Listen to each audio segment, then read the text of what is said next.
માતાજી, દંડવત પ્રણામ.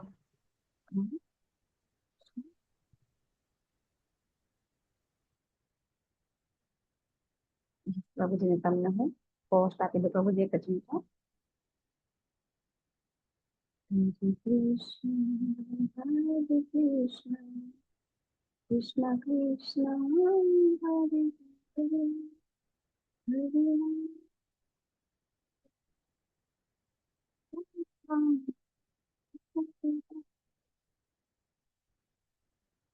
હરે કૃષ્ણ. આપ સૌ પણ મંગળાચરણ લેશો.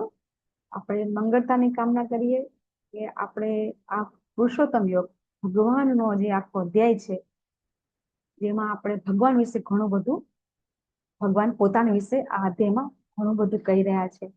તો એ આપણે સમજી શકવાને સમર્થ થઈએ એના માટે આપણે ગુરુ મહારાજને, શીલા પ્રભુપાદને, ભગવાનના શુદ્ધ ભક્ત એવા અર્જુનજીને અને શ્રી શ્રી રાધા ગોવિંદને ચરણમાં વંદન કરીને આપણે મંગળાચરણ લેશું.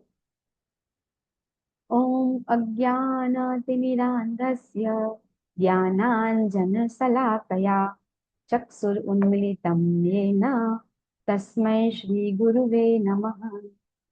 શ્રી ચૈતન્ય મનોભીષ્ટં સ્થાપિतं येन ભૂતલે સ્વયં રૂપ કદા મયં દદાતિ સ્વપદાન્તિકં. વંદેહં શ્રી ગુરુ શ્રીયુતપદકમલં શ્રી ગુરુ વૈષ્ણવાંશ્ચ. શ્રી રૂપં સાગ્રજાतं સહગણ રઘુનાથાન્વિतं तं સજીવં સાદ્વૈतं સાવધૂतं પરિજન સહિतं શ્રી કૃષ્ણ ચૈતન્ય દેવં શ્રી રાધા કૃષ્ણ પાદાન સહગણ લલિતા શ્રી વિશાખાન્વિતાંશ્ચ. હે કૃષ્ણ કરુણા સિંધુ દીનબંધો જગતપતે ગોપેશ ગોપિકા કાંત રાધા કાંત નમોસ્તુતે. તપ્ત કાંચન ગૌરાંગી શ્રી રાધે વૃંદાવનેશ્વરી વૃષભાનુસુતે દેવી પ્रणमामि હરિપ્રિયે. વાંછા કલ્પતરુભ્યશ્ચ કૃપા સિંધુભ્ય એવ ચ પતિતાનાં પાવનેભ્યો વૈષ્ણવેભ્યો નમો નમઃ. અનંત અનંત કોટી વૈષ્ણવની જય. જગતગુરુ શીલા પ્રભુપાદની જય. નમઃ ઓમ વિષ્ણુપાદાય કૃષ્ણ પ્રેષ્ઠાય ભૂતલે શ્રીમતે ભક્તિ વેદાંત સ્વામિનિતિ નામિને. નમસ્તે સરસ્વતી દેવે ગૌરવાણી પ્રચારિણે નિર્વિશેષ શૂન્યવાદી પાશ્ચાત્ય દેશ તારિણે. જય શ્રી કૃષ્ણ ચૈતન્ય પ્રભુ નિત્યાનંદ શ્રી અદ્વૈત ગદાધર શ્રીવાસાદિ ગૌર ભક્તવૃંદ. હરે કૃષ્ણ કૃષ્ણ કૃષ્ણ હરે હરે હરે રામ હરે રામ રામ રામ રામ રામ રામ હરે હરે હરે કૃષ્ણ કૃષ્ણ માતાજી, માતાજી દંડવત પ્રણામ. હરે કૃષ્ણ હરે માતાજી, કૃષ્ણ દંડવત માતાજી, દંડવત પ્રણામ. માતાજી, દંડવત પ્રણામ. હરે કૃષ્ણ દંડવત પ્રણામ. બધાનું ખૂબ ખૂબ ખૂબ ખૂબ હૃદયપૂર્વક સ્વાગત છે.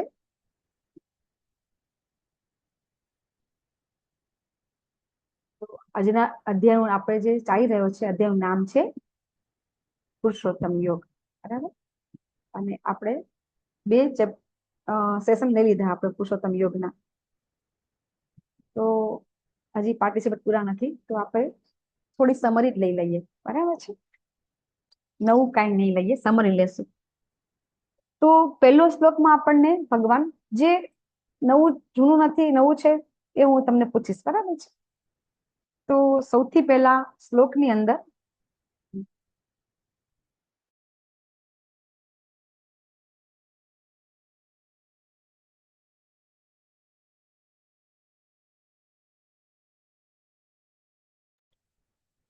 માતાજી સંભળાતું નથી. હરે કૃષ્ણ માતાજી. હરે કૃષ્ણ નથી અવાજ આવતો. યસ માતાજી, હું મ્યુટ હતી. હા, કોઈ વાંધો નહીં.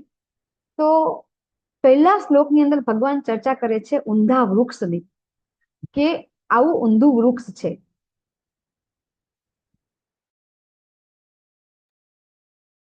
તો ભગવાન કહે છે કે આ પહેલા શ્લોકમાં કહે છે કે આ ઊંધું વૃક્ષ છે, એને આપણે બધાએ સમજવું જોઈએ.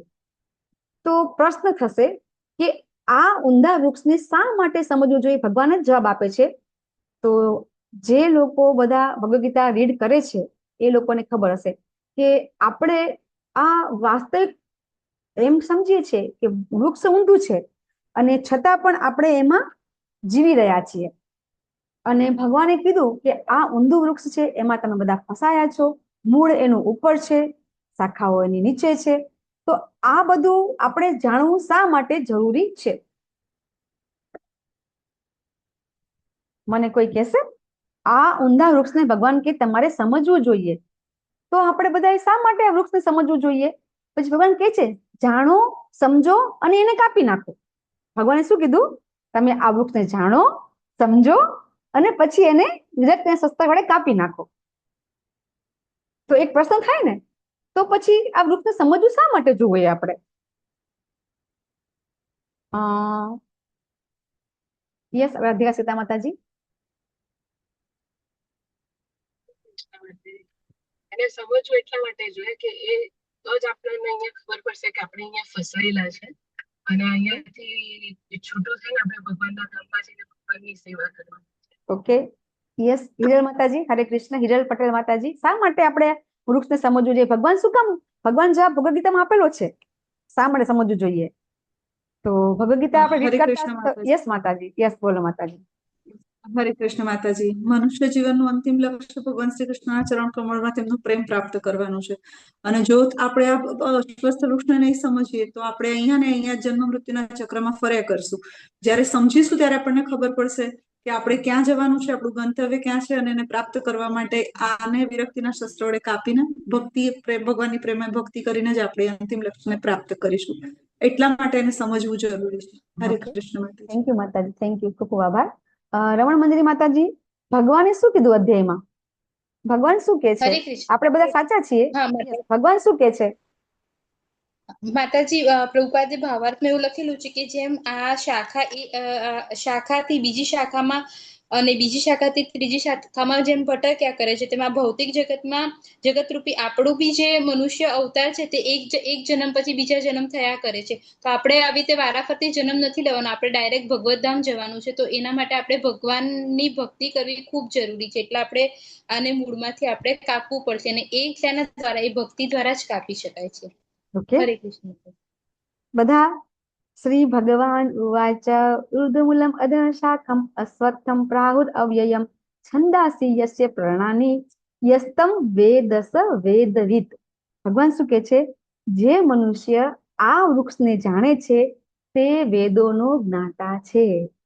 ભગવાન શું કીધું આપણને? આ વૃક્ષને શા માટે જાણવું જોઈએ? ભગવાન પોતે પહેલા શ્લોકમાં સમજાવે છે આપણને. આમ તો છે ને ભગવદ ગીતાના એક એક શ્લોકની અંદર આપણે જો ચર્ચા કરવા બેસીએ ને તો એક એક શ્લોકમાં એક દિવસ નહીં, એક વીક નહીં, એક એક મહિનો થાય. એટલું બધું ડિટેલમાં ભગવાને જ્ઞાન આપેલું છે ભગવદ ગીતાની અંદર. પણ આપણે ભક્તિ સત્યમાં થોડુંક લઈ શકીએ છીએ, બાકી લેતા નથી આપણે. તો અને વેદોનો જ્ઞાતા, તો વેદનો જ્ઞાતા કોને કહેવાય? ભગવાને આપણને આ જ અધ્યાયમાં કીધું છે. ભગવાને એમ કીધું છે કે આપણે જો વેદ જાણવા હોય, વેદને સમજવા હોય, તો એ વ્યક્તિ જ વેદને સમજી શકશે કે જે વ્યક્તિ છે આ વૃક્ષને જાણી શકશે. તો ખરેખર વેદને જાણવું એટલે શું? ભગવાને આ જ અધ્યાયમાં આપણને કીધું છે. વેદોને જાણવું એટલે શું? વેદોનો સાર શું? ભગવાનને જાણવા. સર્વસ્ય ચાહમ હૃદય સન્નિવિષ્ટ ભગવાને કીધું આપણને, બરાબર? વેદેશ્ચ સર્વેર અહમ વેદ વેદ્ય. ભગવાન પોતે કે છે કે વેદોમાં જાણવા લાયક ફક્ત ને ફક્ત હું જ છું. તો ભગવાન ધીરે ધીરે આપણને પોતાના તરફ લઈ રહ્યા છે. આ અધ્યાય આમ જોવા જઈએ ને તો આપણે જો આ અધ્યાય સમજી લઈએ ને તો બહુ જ જલ્દીથી ભગવાન પાસે જવાની આપણને કળા આપણે શીખી શકીએ. આજનો શ્રીમદ ભાગવતમનો 8 AM નો ક્લાસ, એમ કહેવાય ને કે આપણા ભાષામાં કહેવાય, બહુ જ મસ્ત હતો ક્લાસ આજનો. જે લોકોએ બી ભર્યો હોય 8 AM નો સવારે ક્લાસ ગૌરવ પ્રભુજીનો, બહુ જ એટલે બહુ જ મસ્ત આજનો ક્લાસ હતો. અને ખરેખર આપણે બધાએ પ્રેક્ટિકલી જે આપણા લાઈફમાં જે કરવાનું છે એ આપણને ભાગવતમ શીખડાવે છે. અને ભગવદ ગીતા આપણને ભક્તિ શાસ્ત્રની અંદર આપણે કઈ રીતે આપણે આપણી મૂળ સ્થિતિ છે શું, હતી શું, અત્યારે આપણે ખરેખર ક્યાં જવાનું છે અને ક્યાં જઈ રહ્યા છીએ. ભગવાન આપણને એવું સમજાવે છે કે તમારે ખરેખર ક્યાં હોવું જોઈએ અને તમે ક્યાં છો એ આ અધ્યાયમાં ભગવાન સમજાવે છે. આપણી વાસ્તવિક સ્થિતિ શું હોવી જોઈએ, ખરેખર શું છે, એ વસ્તુ ભગવાન આપણને આ અધ્યાયમાં બહુ જ સારી રીતે સમજાવે છે. 7મા શ્લોકમાં ભગવાને સમજાવ્યું છે ને આપણને કઈ રીતે ભગવાન કહે છે કે મમે વાંચો જીવ લોકે. તો આ ભૌતિક જગતનું જે આ આધ્યાત્મિક જગતનું જે પ્રતિબિંબ છે એને એટલા માટે સમજવું જોઈએ કે એ સમજીએ આપણે તો જ પછી આપણે એ સમજી અને એને આપણે જ્યાં સુધી આપણે કહીએ ને કે દાખલા તરીકે આપણે કોઈ જગ્યાએ જવું છે તો એ જગ્યા આપણે જોઈ જ ન હોય તો આપણે કઈ રીતે જઈ શકીએ? તો જ્યાં સુધી આપણે આ વૃક્ષને સમજીશું નહીં તો એને કાપીશું કેવી રીતે, અને કાપીશું નહીં તો ભગવાન પાસે કઈ રીતે જઈ શકીશું? વૃક્ષને આપણે સમજીશું નહીં તો આપણે એને કાપી નહીં શકીએ આપણે તો પછી ભગવાન જે આપણને સમજાવવા માંગે છે આ અધ્યાયમાં એ આપણે સમજી જ નહીં શકીએ. બરાબર છે? તો એ રીતે આ વૃક્ષને સમજવું બહુ જરૂરી છે. તો પહેલા બીજા શ્લોકમાં ભગવાને કીધું કે વેદોનો જ્ઞાતા કોણ છે, તો વેદોને જાણવું એટલે શું આપણે 15મા શ્લોકમાં સમજ્યા. પછી ત્રીજા અને ચોથા શ્લોકમાં ભગવાન એવું કહે છે કે આ જે વૃક્ષ છે એની અનુભૂતિ કરી શકાતી નથી. ભગવાન શું સમજાવે છે? ત્રીજા ચોથા શ્લોકમાં શું સમજાવે છે ભગવાન? કે આ જે વૃક્ષ છે બરાબર એની વાસ્તવિક સ્વરૂપની અનુભૂતિ નથી કરી શકાતી. તો શા માટે નથી કરી શકાતી? કારણ કે આપણી વાસ્તવિક સ્થિતિ તો શું છે એ આપણને ખબર છે કે આપણી વાસ્તવિક સ્થિતિ છે ભગવાનના અંશ છીએ, એટલે ભગવાનની સેવા કરવાની સ્થિતિ છે આપણી. પણ આપણે એ ભૂલી જ ગયા છીએ એટલે તો આપણે બધા અહીંયા છીએ. તો આપણને જે વાસ્તવિક સ્વરૂપ છે આપણને ખબર જ નથી, તો પછી આપણે સમજી નથી શકતા કે આપણે કઈ રીતે આપણી શરૂઆત છે, આપણો એન્ડ ક્યાં છે એ આપણે સમજી શકતા નથી. કે કઈ રીતે ખરેખર આપણે તો ભગવદ ગીતામાં આગળ આવી ગયું કે આપણે બધા તો કોના અંશ અથવા સંતાનો છીએ? તો કે સપ્ત ઋષિ, મુનિ અને 4 કુમારો. અને એ રીતે આપણે બ્રહ્માજી સુધી પહોંચીએ ને બ્રહ્માજીને સમજીએ કે બ્રહ્માજીની ઉત્પત્તિ કેવી રીતે થઈ છે, તો કે ભગવાનથી. તો આપણું બધાનું મૂળ કોણ છે? તો કે ભગવાન છે. એ આપણે સમજવાનું. જો આપણને ખબર તો છે કે ભગવાન છે, પણ આપણું મૂળ ભગવાન કેવી રીતે છે એ જો આપણે સમજીએ તો જ આપણે એક્સેપ્ટ કરી શકીએ, સ્વીકારી શકીએ. આપણે બધા સ્વીકારી લઈએ છીએ, આપણે તો કોઈ એવા છે જ નહીં કે આપણે ભગવાન સ્વીકારતા નથી. પણ એ સ્વીકારવાની જે આપણી જે શ્રદ્ધા છે, જે નિશ્ચય છે એ દ્રઢ કરવા માટે આપણે આ બધું તત્વતઃ જે કે ફિલોસોફી છે એ જાણવી બહુ જરૂરી છે. તો આપણું મૂળ કોણ છે? તો કે ભગવાન છે. તો એ સમજવા માટે આપણે આ જ્ઞાન લેવું જરૂરી છે. અને જો આપણે સમજી લેશું કે ભાઈ આ બધું તો એકદમ તદ્દન આપણને જે પ્રેમ, જે લાગણી, જે બી દુઃખ સુખ આ જે પણ અનુભૂતિ થાય છે ખરેખર તો એ બધું ખોટું છે. આપણને 11 આપણે જીતેન્દ્ર બાબુ આપણે સમજાવતા હોય છે ને, પિક્ચરનું એક્ઝામ્પલ આપે છે, સિરિયલનું એક્ઝામ્પલ આપે છે ને. શું સમજાવે છે આપણને? લેવલ 1માં શું સમજાવ્યું છે આપણને આ શ્લોકમાં? મેં તમને એક્ઝામ્પલ કહી દીધું. જીતેન્દ્ર પ્રભુ આપણને કયું એક્ઝામ્પલ આપે છે?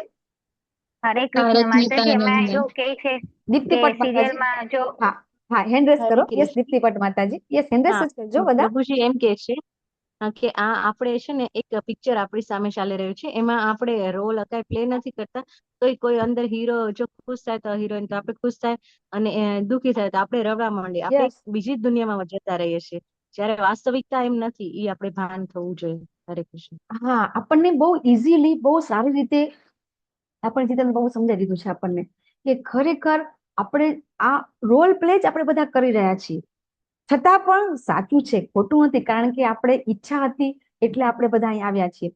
હવે સાચું છે પણ ખરું અને નથી પણ, એટલે આ સ્વીકારી શકતા નથી આપણે. ઘડીકમાં આપણે એમ કહીએ છીએ કે ભાઈ આપણે આ જે પણ જગત છે વાસ્તવિક જગત નથી, આ મિથ્યા જગત છે. તો મિથ્યા પણ નથી, જગત તો સાચું છે. આપણે કહેતા હોય છે ને, મિથ્યા કોણ કે છે? તો કે માયાવાદી કહેતા હોય છે. તો આપણે તો કેસી કૃષ્ણ કોન્સેપ્શન પર આપણે એમ કહીએ છીએ કે ના, જગત મિથ્યા ને જગત સત્ય છે. અને પાછા આપણે એમ કહીએ છીએ, ભગવાન પાછા અહીંયા એમ કે છે કે તમે તો બધા વાસ્તવિક જીવન નથી જીવતા.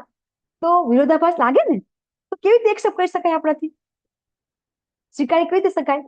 તો એ સમજવા માટે ભગવાન આપણને સમજાવે છે કે તમારી મૂળ સ્થિતિ તમે જાણો, અને પછી તમે એ સમજી જશો કે અત્યારે આપણે જે પણ સુખ દુઃખની અનુભૂતિ કરી રહ્યા છીએ એ ખરેખર સાચી નથી, એ આપણા દેહને થાય છે, આત્માને નથી, સુખ નથી, દુઃખ કઈ થતું નથી. અને જ્યારે આપણે આ સમજી જશું તો ઓટોમેટિક આપણને વિરક્તિ આવી જશે. અને વિરક્તિનું શસ્ત્ર કેવી રીતે આવશે એનો શ્લોક આપણને ભગવાને સમજાવ્યો છે, 5મો શ્લોક, કે એ શસ્ત્ર દ્વારા આપણે કાપી શકીશું વૃક્ષને. ત્યારે કયા કયા ગુણ જોશે? તો એના માટેનો 5મો શ્લોક છે કે આપણે કઈ રીતે આ મિથ્યાભિમાન, અહંકાર, કુસંગ, બરાબર, ઈચ્છાઓ, આ બધા વસ્તુથી આપણે જયારે નિવૃત્ત થઈ જશું, બરાબર, અને સુખ દુઃખના દ્વંદથી પણ નિવૃત્ત થશું, અને આપણે જયારે કોઈ પણ જાતનું એટ્રેક્શન આપણને નહીં રહે, ત્યારે આપણામાં વિરક્તિ આવે. અને એટલે એ વિરક્તિ ઓટોમેટિક આપણને લેવલ પણ સમજાતા હોય છે કે આપણે કોઈ પણ વસ્તુ છોડવાની નથી.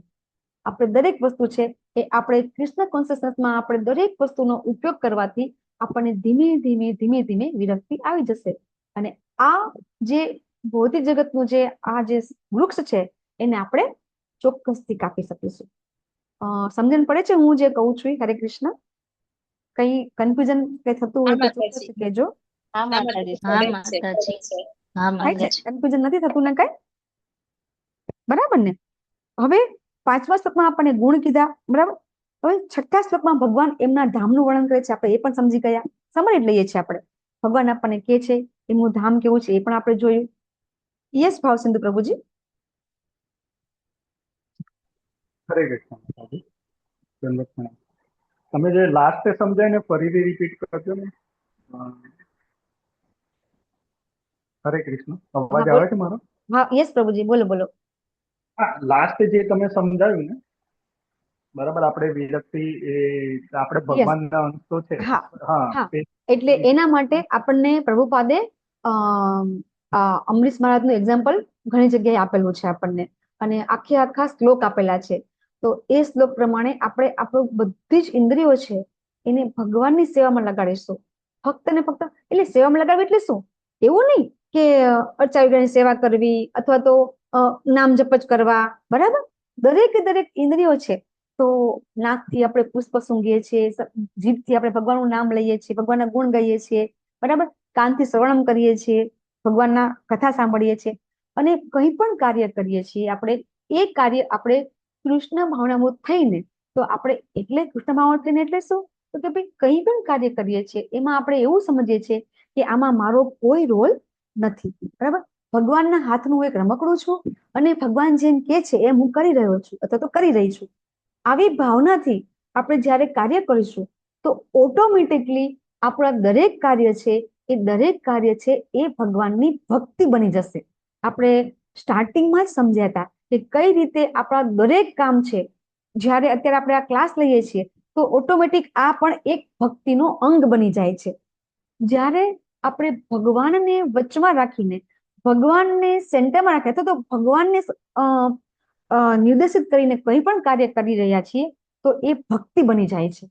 અને ભક્તિ એટલું બધી સ્ટ્રોંગ છે કે જે આ વૈરાગ્ય છે, આ જ્ઞાન છે, એ બધું બાય પ્રોડક્ટ છે, ઓટોમેટિક મળી જાય છે. ભક્તિ કરવાથી આપણને આ બધી વસ્તુ છે એ ઓટોમેટિક, આપણે કહીએ ને કે દાખલા તરીકે આપણે અમદાવાદથી દિલ્હી જવું હોય, બરાબર, તો વચમાં જયપુર ને બધું આવે ને, એ બાય પ્રોડક્ટ કહેવાય. એવી રીતે જ્યારે આપણે આ રીતે કાર્ય કરીશું તો એ કાર્ય ભક્તિ બની જાય છે, અને ભક્તિ એવી સ્ટ્રોંગ છે કે એનાથી આપણને આ વિરક્તિ છે અથવા તો વૈરાગ્ય છે એ ઓટોમેટિક, વૈરાગ્ય ખરું, સાથે સાથે જ્ઞાન પણ આવી જાય છે. ભક્તિ, જ્ઞાન અને વૈરાગ્ય બેના પુત્ર છે આપણે કહીએ છીએ ને, તો એ રીતે આપણને જ્ઞાન અને વૈરાગ્ય બંને મળી જાય છે ભક્તિ કરવાથી. તો એટલા માટે પ્રભુપાદ આપણને બસ એમ કે છે કે હું કહું એટલું કરશો તો તમે ચોક્કસથી ભગવાન ધામને તમે પહોંચી જશો. તો એમાં જે 4 નિયમોનું પાલન છે અને ભગવાન નામનો જપ છે, બરાબર. તો આટલું જ ખાલી આપણે કરીશું તો પણ આપણે ભગવત ધામ જઈશું. તો 4 નિયમોનું પાલન છે ને, આપણે લીધું હતું કે એ પણ કેટલું અઘરું છે કરવું. આટલું કરતા કરતા પણ આપણે ભગવત ધામ જઈ શકીએ છીએ. આટલું કરવાથી પણ આપણામાં વૈરાગ્ય આવી જાય છે, બરાબર છે. અને પછી 6થો અને 7મો શ્લોક છે, બરાબર. 6થા શ્લોકમાં ભગવાન વર્ણન કરે છે, 7મા શ્લોકમાં ભગવાન સમજાવે છે. 7, 8 અને 9 શ્લોક છે ને, એ 3 શ્લોક ખૂબ ઇમ્પોર્ટન્ટ છે. કે એ 3 શ્લોક છે ને 7, 8 અને 9 શ્લોક આપણે સમજી ગયા, પણ હવે હું સમરી લઉં છું એટલે તમને સમજી જવાશે કે એ 3 શ્લોક સમજી જવાથી આપણું જે મન છે ને એ મન કઈ રીતે દ્રઢ નિર્ણય લઈ અને પોતાનું જે ભવિષ્ય છે એ જોઈ શકે છે. 7, 8 અને 9 શ્લોક, એ 7મા શ્લોકમાં ભગવાન એમ કે છે કે તમે મારા જીવ છો. પછી 8મા શ્લોકમાં અને 9મા શ્લોકમાં આપણને એ સમજવા આવે છે કે આપણી જે સ્થિતિ કઈ રીતે આપણે પ્રાપ્ત કરીએ છીએ, ભવિષ્ય આપણે જોઈ શકીએ છીએ આપણું. 8મા અને 9મા શ્લોકમાં આપણને ભગવાન આપણું ભવિષ્ય બતાવે છે કે કઈ રીતે આપણે નવી યોની પ્રાપ્ત કરીએ છીએ. અને એ સમજાવીને ભગવાન આપણું જે મનને મજબૂત કરાવે છે. કઈ રીતે મજબૂત કરાવે છે કે જ્યારે આપણે આ સમજી જશું કે કઈ રીતે આપણને અલગ અલગ શરીર પ્રાપ્ત થાય છે, અને પછી એ સમજી ગયા પછી આપણે એક નિર્ણય ઉપર આવી જશું. મન એક નિર્ણય કરશે કે આપણે આવું અલગ અલગ યોનિમાં ભટકવું નથી. એના માટેના આ 3 શ્લોક છે, 7, 8 અને 9 શ્લોક, કે કઈ રીતે આપણું મન છે એ દ્રઢ નિર્ણય લઈ શકશે. કઈ રીતે લઈ શકશે કે એને ખબર પડી જશે કે કેવી રીતે આપણને આ શરીર પ્રાપ્ત થાય છે. બરાબર, તો આપણે આ લીધા હતા. અને 10 અને 11 શ્લોક હવે આપણે લેશું, અને એમાં ભગવાન કહે છે કે કઈ વ્યક્તિ છે આ બધું સમજી શકશે. 9મો, 10મો અને 11મો શ્લોક આપણને એ સમજાવે છે કે કઈ વ્યક્તિ આ બધું સમજી શકશે અને કઈ વ્યક્તિ આ બધું નહીં સમજી શકે. એવું આપણને ભગવાન અહીં સમજાવે છે કે ભગવાને જે 1 થી 9 શ્લોક કીધા, એ 1 થી 9 શ્લોકમાં ભગવાને જે જ્ઞાન આપ્યું એ ભગવાન કહે છે કોણ સમજી શકશે અને કોણ નહીં સમજી શકે. બરાબર, તો એના માટેનો છે 10મો શ્લોક. હું એવી આશા રાખીશ કે બધા વિડીયો ઓન કરી શકાય એવું હોય તો. યસ, રેખા માતાજી 10મો શ્લોક રીડ કરો. ઉત્ક્રામંતમ સ્થિતમ વાપી.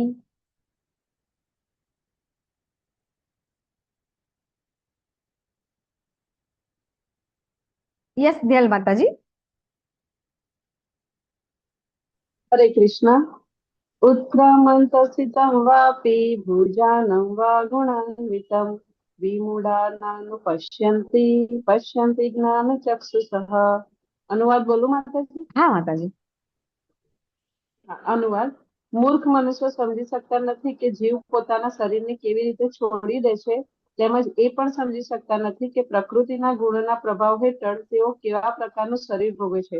પરંતુ જેની આંખો જ્ઞાનથી કેળવાયેલી હોય છે તે આ સર્વ જોઈ શકે છે. હરે કૃષ્ણ. બહુ સરસ. અહીંયા એક જ્ઞાન ચક્ષુ, આપણે લેવલ 1 પર ચર્મ ચક્ષુ અને જ્ઞાન ચક્ષુની વાત કરતા હોઈએ છીએ, એટલે આ શબ્દ આપણા માટે કઈ બહુ નવો નથી. કે જે લોકોની આંખો છે એ જ્ઞાનથી કેળવાયેલી છે એ જ વ્યક્તિ છે આ બધું સમજી શકશે. બાકી કોણ નથી સમજી શકતું? ભગવાન શું કે આ શ્લોકમાં કે છે કે જે લોકોના આંખો અથવા તો જે લોકોના મન જ્ઞાનથી પ્રકાશિત થયેલા નથી એ લોકો આ બધું નહીં જોઈ શકે. તો અહીંયા ભગવાન પણ વિમૂઢા શબ્દ વાપરે છે. વિમૂઢા એટલે પ્રભુપાદ વારંવાર મૂર્ખ શબ્દ બોલતા હોય છે, રાસ્કલ બોલતા હોય છે, કે પ્રભુપાદ કે છે કે રાસ્કલ પણ આ સમજી શકશે નહીં, મૂર્ખ લોકો સમજી શકશે નહીં. તો હવે આપણને એમ થાય ને કે આપણને આ બધી ખબર નહોતી પડતી, તો આપણે પણ વિમૂઢા થયા ને, થયા કે નહીં થયા? હરે કૃષ્ણ. હા માતાજી. હા માતાજી. બરાબર ને? જ્યાં સુધી આપણને જ્ઞાન નહોતું થતું ત્યાં સુધી આપણે પણ વિમૂઢા થયા કે ન થયા? કે આપણને હજી ખબર ન પડે તો ભગવાન આપણને અહીંયા વિમૂઢા કે છે. ન પશ્યંતી, ન અનુપશ્યંતી, એ નહીં જોઈ શકે. પશ્યંતી એટલે કે જોઈ શકે. તો કે કોણ જોઈ શકશે? તો કે જ્ઞાન ચક્ષુ. વિમૂઢા નાનું પશ્યંતી. શ્લોક સમજો એ શબ્દ ઉપરથી પણ બહુ ઈઝી છે કે એ વ્યક્તિ નહીં સમજી શકે. અને કઈ વ્યક્તિ સમજી શકશે? તો કે જેની આંખો જ્ઞાનથી કેળવાયેલી છે. તો શું સમજવાનું છે? તો કે આ જીવ પોતાના શરીરને કેવી રીતે છોડી દે છે. આપણે એક્ઝામ્પલ લેવલ 1 કયું લેતા હોઈએ છીએ? યાદ આવે છે? લેવલ 1 જો તમે કરતા છો તો તમને બધું જલ્દી જલ્દી સમજી જવાશે. આપણે લેવલ 1 માં એક એક્ઝામ્પલ લઈએ છીએ. કયું એક્ઝામ્પલ લઈએ છીએ? એક ચિત્ર હોય છે, એમાં એક બેડ ઉપર વ્યક્તિ સૂતો હોય છે. યાદ આવે છે? અજામિલનું લે માતાજી. ના ના, મૂર્ખ માણસો સમજી શકતા નથી. મૂર્ખાનું દ્રશ્ય બતાવે છે આપણે એક. એક Science- માણસ હોય છે એક પોતે જ કાપતો હોય છે, નીચે સ્નેક હોય છે ને એ વાળું માતાજી? ના, અહીંયા આપણે પેલું માઇકલ જેક્સન નું એક્ઝામ્પલ લેતા હોઈએ છીએ આપણે, અને ત્યાં એક વ્યક્તિ સૂતો હોય છે, બરાબર, અને બધા ડોક્ટરો આજુબાજુ કેટલા બધા હોય છે, તો ખબર પડતી નથી કે આત્મા ક્યાં જાય છે ને ક્યાં આવે છે. સાયન્ટિસ્ટ રિસર્ચ કર્યા, આપણે કહીએ છીએ ને સાયન્ટિસ્ટો રિસર્ચ કર્યા જ રાખે છે કે કઈ રીતે શરીરમાંથી એવું તો શું નીકળી જાય છે કે આ શરીર અચેતન થઈ જાય છે અને પછી કાંઈ ખબર પડતી નથી. એ લોકો સંશોધન કર્યા જ રાખે છે, હજી પણ કરે છે. ભગવદ ગીતા વાંચો, ચોખ્ખું લખ્યું છે, તમે નહીં સમજી શકો. વિમુઢા નાનું પશ્યંતિ, ક્યારેય નહીં સમજી શકો કે આ શરીરમાંથી આ જીવ કેવી રીતે જાય છે ને જીવ નવું શરીર કેવી રીતે ધારણ કરે છે. ગમે એટલા પોથા વાંચી લેશો, ભણી લેશો, ભૌતિક જ્ઞાનથી ખબર પડશે નહીં, કારણ કે આ જીવ છે, આ જે આત્મા છે, એ કેવો છે? આધ્યાત્મિક છે, એ સ્પિરિચ્યુઅલ છે. એને ક્યારેય આ ભૌતિક દ્રષ્ટિથી જોઈ શકાશે નહીં. ગમે એટલા મોટા મોટા સાધન બનાવે, મશીનો બનાવે, રૂમ બનાવે, ગમે એટલા સીસીટીવી કેમેરા ગોઠવે, ગમે તે કરે નહીં, એ ક્યારેય આત્માને જોઈ શકશે નહીં. આપણે ઘણી વખત કહેતા હોય છે કે આત્માની સાઈઝ છે કેવી છે, તો કે વાળના અગ્રભાગના 10,000માં ભાગ ગણી છે. આ ખાલી આપણે એક સમજવા માટે એક્ઝામ્પલ છે. બાકી આ આત્મા છે એ કેવો છે? અધ્યાત્મ છે, અને એને ભૌતિક રીતે ક્યારેય માપી શકાય નહીં, ક્યારેય જોઈ શકાય નહીં, ક્યારેય એની કેલ્ક્યુલેશન થઈ શકે નહીં. તો અહીંયા 10મો અને 11મો શ્લોક છે, એ શ્લોકની અંદર ભગવાન સમજાવે છે કે ક્યારેય આપણે જ્યાં સુધી આ જ્ઞાન નહીં લઈએ ત્યાં સુધી આપણને પણ નહીં ખબર પડે. આજની જ વાત છે હવે મારો થોડાક દિવસો હું બધાને બહુ સમજાવવાની કોશિશ કરું છું કે અમારા બધા શિવના ઉપાસક બધા બહુ છે. તો આજે જ હું સમજાવતી હતી, બરાબર, કે કઈ રીતે આપણે બધાને એવું જ હોય છે કે આપણે ક્યાં મૃત્યુ પછી જોવા જવાનું છે. બધાનો આ જ જવાબ હોય છે. શું જવાબ હોય છે બધાને? જયારે આપણે વાત કરી ત્યારે શું કહેતા હોય છે? આપણે ક્યાં જોવા જવાનું છે? કે મર્યા પછી આપણે જોવા જવાના છીએ? હા, મર્યા પછી આત્માને બધું જોવાનું છે. ગરુડ પુરાણની અંદર આપેલું છે, ભાગવતમમાં આપેલું છે. વાંચો તો ખબર પડે ને. વાંચવું નથી ત્યાં સુધી. હવે આગળ ખાડો છે, આપણે રસ્તામાં જઈએ છીએ, ખાડો છે, પણ તમે ખાડો જ્યાં સુધી તમે ખાડા પાસે જાઓ જ નહીં, જોવો જ નહીં, ત્યાં સુધી ખબર કેમ પડશે? તો એના માટે ખાડા પાસે જવું તો પડશે જ ને. આપણે આ મૃત્યુ છે, મૃત્યુ પછી નવું શરીર મળે છે, મૃત્યુ પછી આત્માને તકલીફ પડે છે, તો એ તો મૃત્યુ પછી જ ખબર પડશે. તમે એમ કહો કે અમારે ક્યાં જોવા જવાનું છે, તો એના જવાબ છે ભાગવતમની અંદર અને ગરુડ પુરાણની અંદર. એ આપણે એ લોકોને સમજાવવું પડે, જે લોકો નથી માનતા એના માટે, બરાબર. તો અહીંયા ભગવાન બહુ સરસ સમજાવે છે કે કઈ રીતે આ લોકો સમજી શકતા નથી. અને 11મો શ્લોક વાંચો માતાજી. યસ, દક્ષા માતાજી, દક્ષા આહિર માતાજી. હરે કૃષ્ણ માતાજી, સોરી. અહીં 10મા શ્લોકમાં છે ને ભાવાર્થમાં એષણાઓને કારણે, કામ વાસના તથા એષણાઓને કારણે, તો એષણાઓ એટલે શું? ઈ શબ્દ જરા અલગ નવો છે, નથી?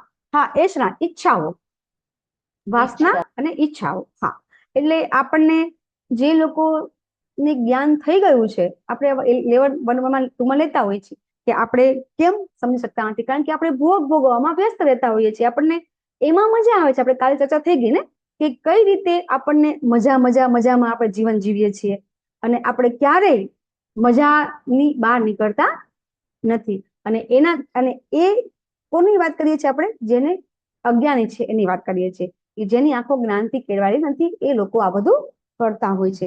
અને જે લોકોને ભગવદ ગીતાનું જ્ઞાન મળી ગયું છે, એ લોકોને તો ખબર છે, આપણને તો ખબર જ છે ને કે આપણે મર્યા પછી નવો જન્મ લેવાનો છે. મૃત્યુની આપણે સ્વીકારીએ છીએ અને મૃત્યુ પછીની આપણે તૈયારી કરી રહ્યા છીએ. ખરેખર મૃત્યુની તૈયારી કરવી જોઈએ, પણ આપણે કરતા નથી. કે કોઈ વ્યક્તિ બહાર સમાજમાં 1% લોકો પણ એવા નથી કે જે લોકો મૃત્યુની તૈયારી કરે, તો એ લોકો સમજે કે ભાઈ મૃત્યુ પછી કંઈક થાય છે, એની તૈયારી કરવી જોઈએ. સમજતા જ નથી. કરવાની વાત તો એક કોઈ તમને કહેશો કે ભાઈ હા મૃત્યુ પછી આપણો નવો જન્મ થશે, આ થશે, તે થશે, આપણે ક્યાં જોવા જવું છે? આ જ પ્રશ્ન જવાબ હશે તમારી પાસે. કોઈની પાસે તમે કોઈને પણ કહેશો તો તમને તરત એ જ કહેશે બધા. અને ઇવન આપણો પણ એપ્રોચ એવો જ હતો કે મર્યા પછી ક્યાં જોવા જવાનું છે આપણે? આપણને તો એવું જ હતું ને. પણ આ આત્મા છે એ આત્મા સનાતન ચિરસ્થાયી છે, ક્યારેય નાશ પામતો નથી, એને બધું જ એને જોવું પડે છે. આપણે તો હવે 1 2 3 તમે લેવલ કરીને તમને ખબર છે કે આપણું સૂક્ષ્મ શરીર છે, સ્થૂળ શરીર છે, બધું આપણે સમજી ગયા છીએ, બરાબર છે ને? યસ માતાજી, રીડ કરો 11મો શ્લોક. હરે કૃષ્ણ માતાજી, ધન્યવાદ, હરે પ્રણામ. કૃષ્ણ. યતંતઃ યોગિની ચ ઈનમ પશ્યન્તિ આત્મનિ અવસ્થિતમ યતંતઃ અપि આકૃત આત્મન ન ઈનમ પશ્યન્તિ અચેતસઃ. હરે કૃષ્ણ. અનુવાદ. Yes, અનુવાદ. અનુવાદ વાંચું માતાજી? હા, અનુવાદ. યસ. આત્મ સાક્ષાત્કારમાં સ્થિત થયેલા પ્રયત્નશીલ આધ્યાત્મિકવાદીઓ આ બધું સ્પષ્ટ રીતે જોઈ શકે છે, પરંતુ જેમના મન વિકસિત થયેલા નથી અને જેઓ આત્મ સાક્ષાત્કારમાં સ્થિત થયેલા નથી, તેઓ પ્રયત્ન કરવા છતાં જોઈ શકતા નથી કે શું થઈ રહ્યું છે. હરે કૃષ્ણ. હરે કૃષ્ણ. ભગવાન બહુ સરસ એકદમ પરફેક્ટ સમજાવે છે કે કેમ લોકો જોઈ શકતા નથી અને કોણ જોઈ શકે છે.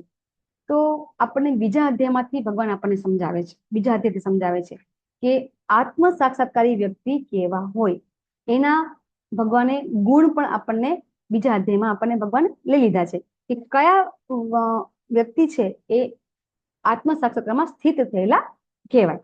બરાબર? તો એ પણ આપણને બીજા અધ્યાયમાં આપણે શીખી ગયા. બરાબર? તો કોઈને થોડું થોડું પણ યાદ હોય તો તમે બોલી શકો છો. ભગવાને સ્થિત પ્રજ્ઞાના લક્ષણો કીધા હતા, યાદ છે કોઈને? શું કીધું માતાજી? હરે કૃષ્ણ. ભગવાને બીજા અધ્યાયની અંદર સ્થિત પ્રજ્ઞાના લક્ષણો કીધા હતા. હા માતાજી, કેવી રીતે બેસે છે, કેવી રીતે ચાલે છે. યસ. હા. સ્થિત પ્રજ્ઞ સતા ભાષા, એની ભાષા કેવી છે, કઈ ભાષા બોલે છે, કઈ ભાષા બોલે છે.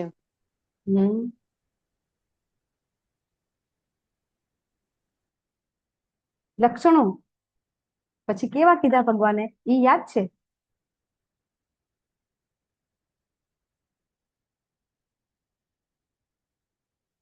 ફટાફટ માતાજી, એ દરેક ને આત્મા એટલે શરીર ના એનાથી નથી જોતો, આત્માની દ્રષ્ટિએ જોઈ છે પ્રજ્ઞા વ્યક્તિ. યસ. પછી સુખ દુઃખ એક સમાન રહે છે. હા, સુખ દુઃખમાં સમાન રહે છે. ઈર્ષા કરતો નથી. આસક્તિથી રહિત હોય છે.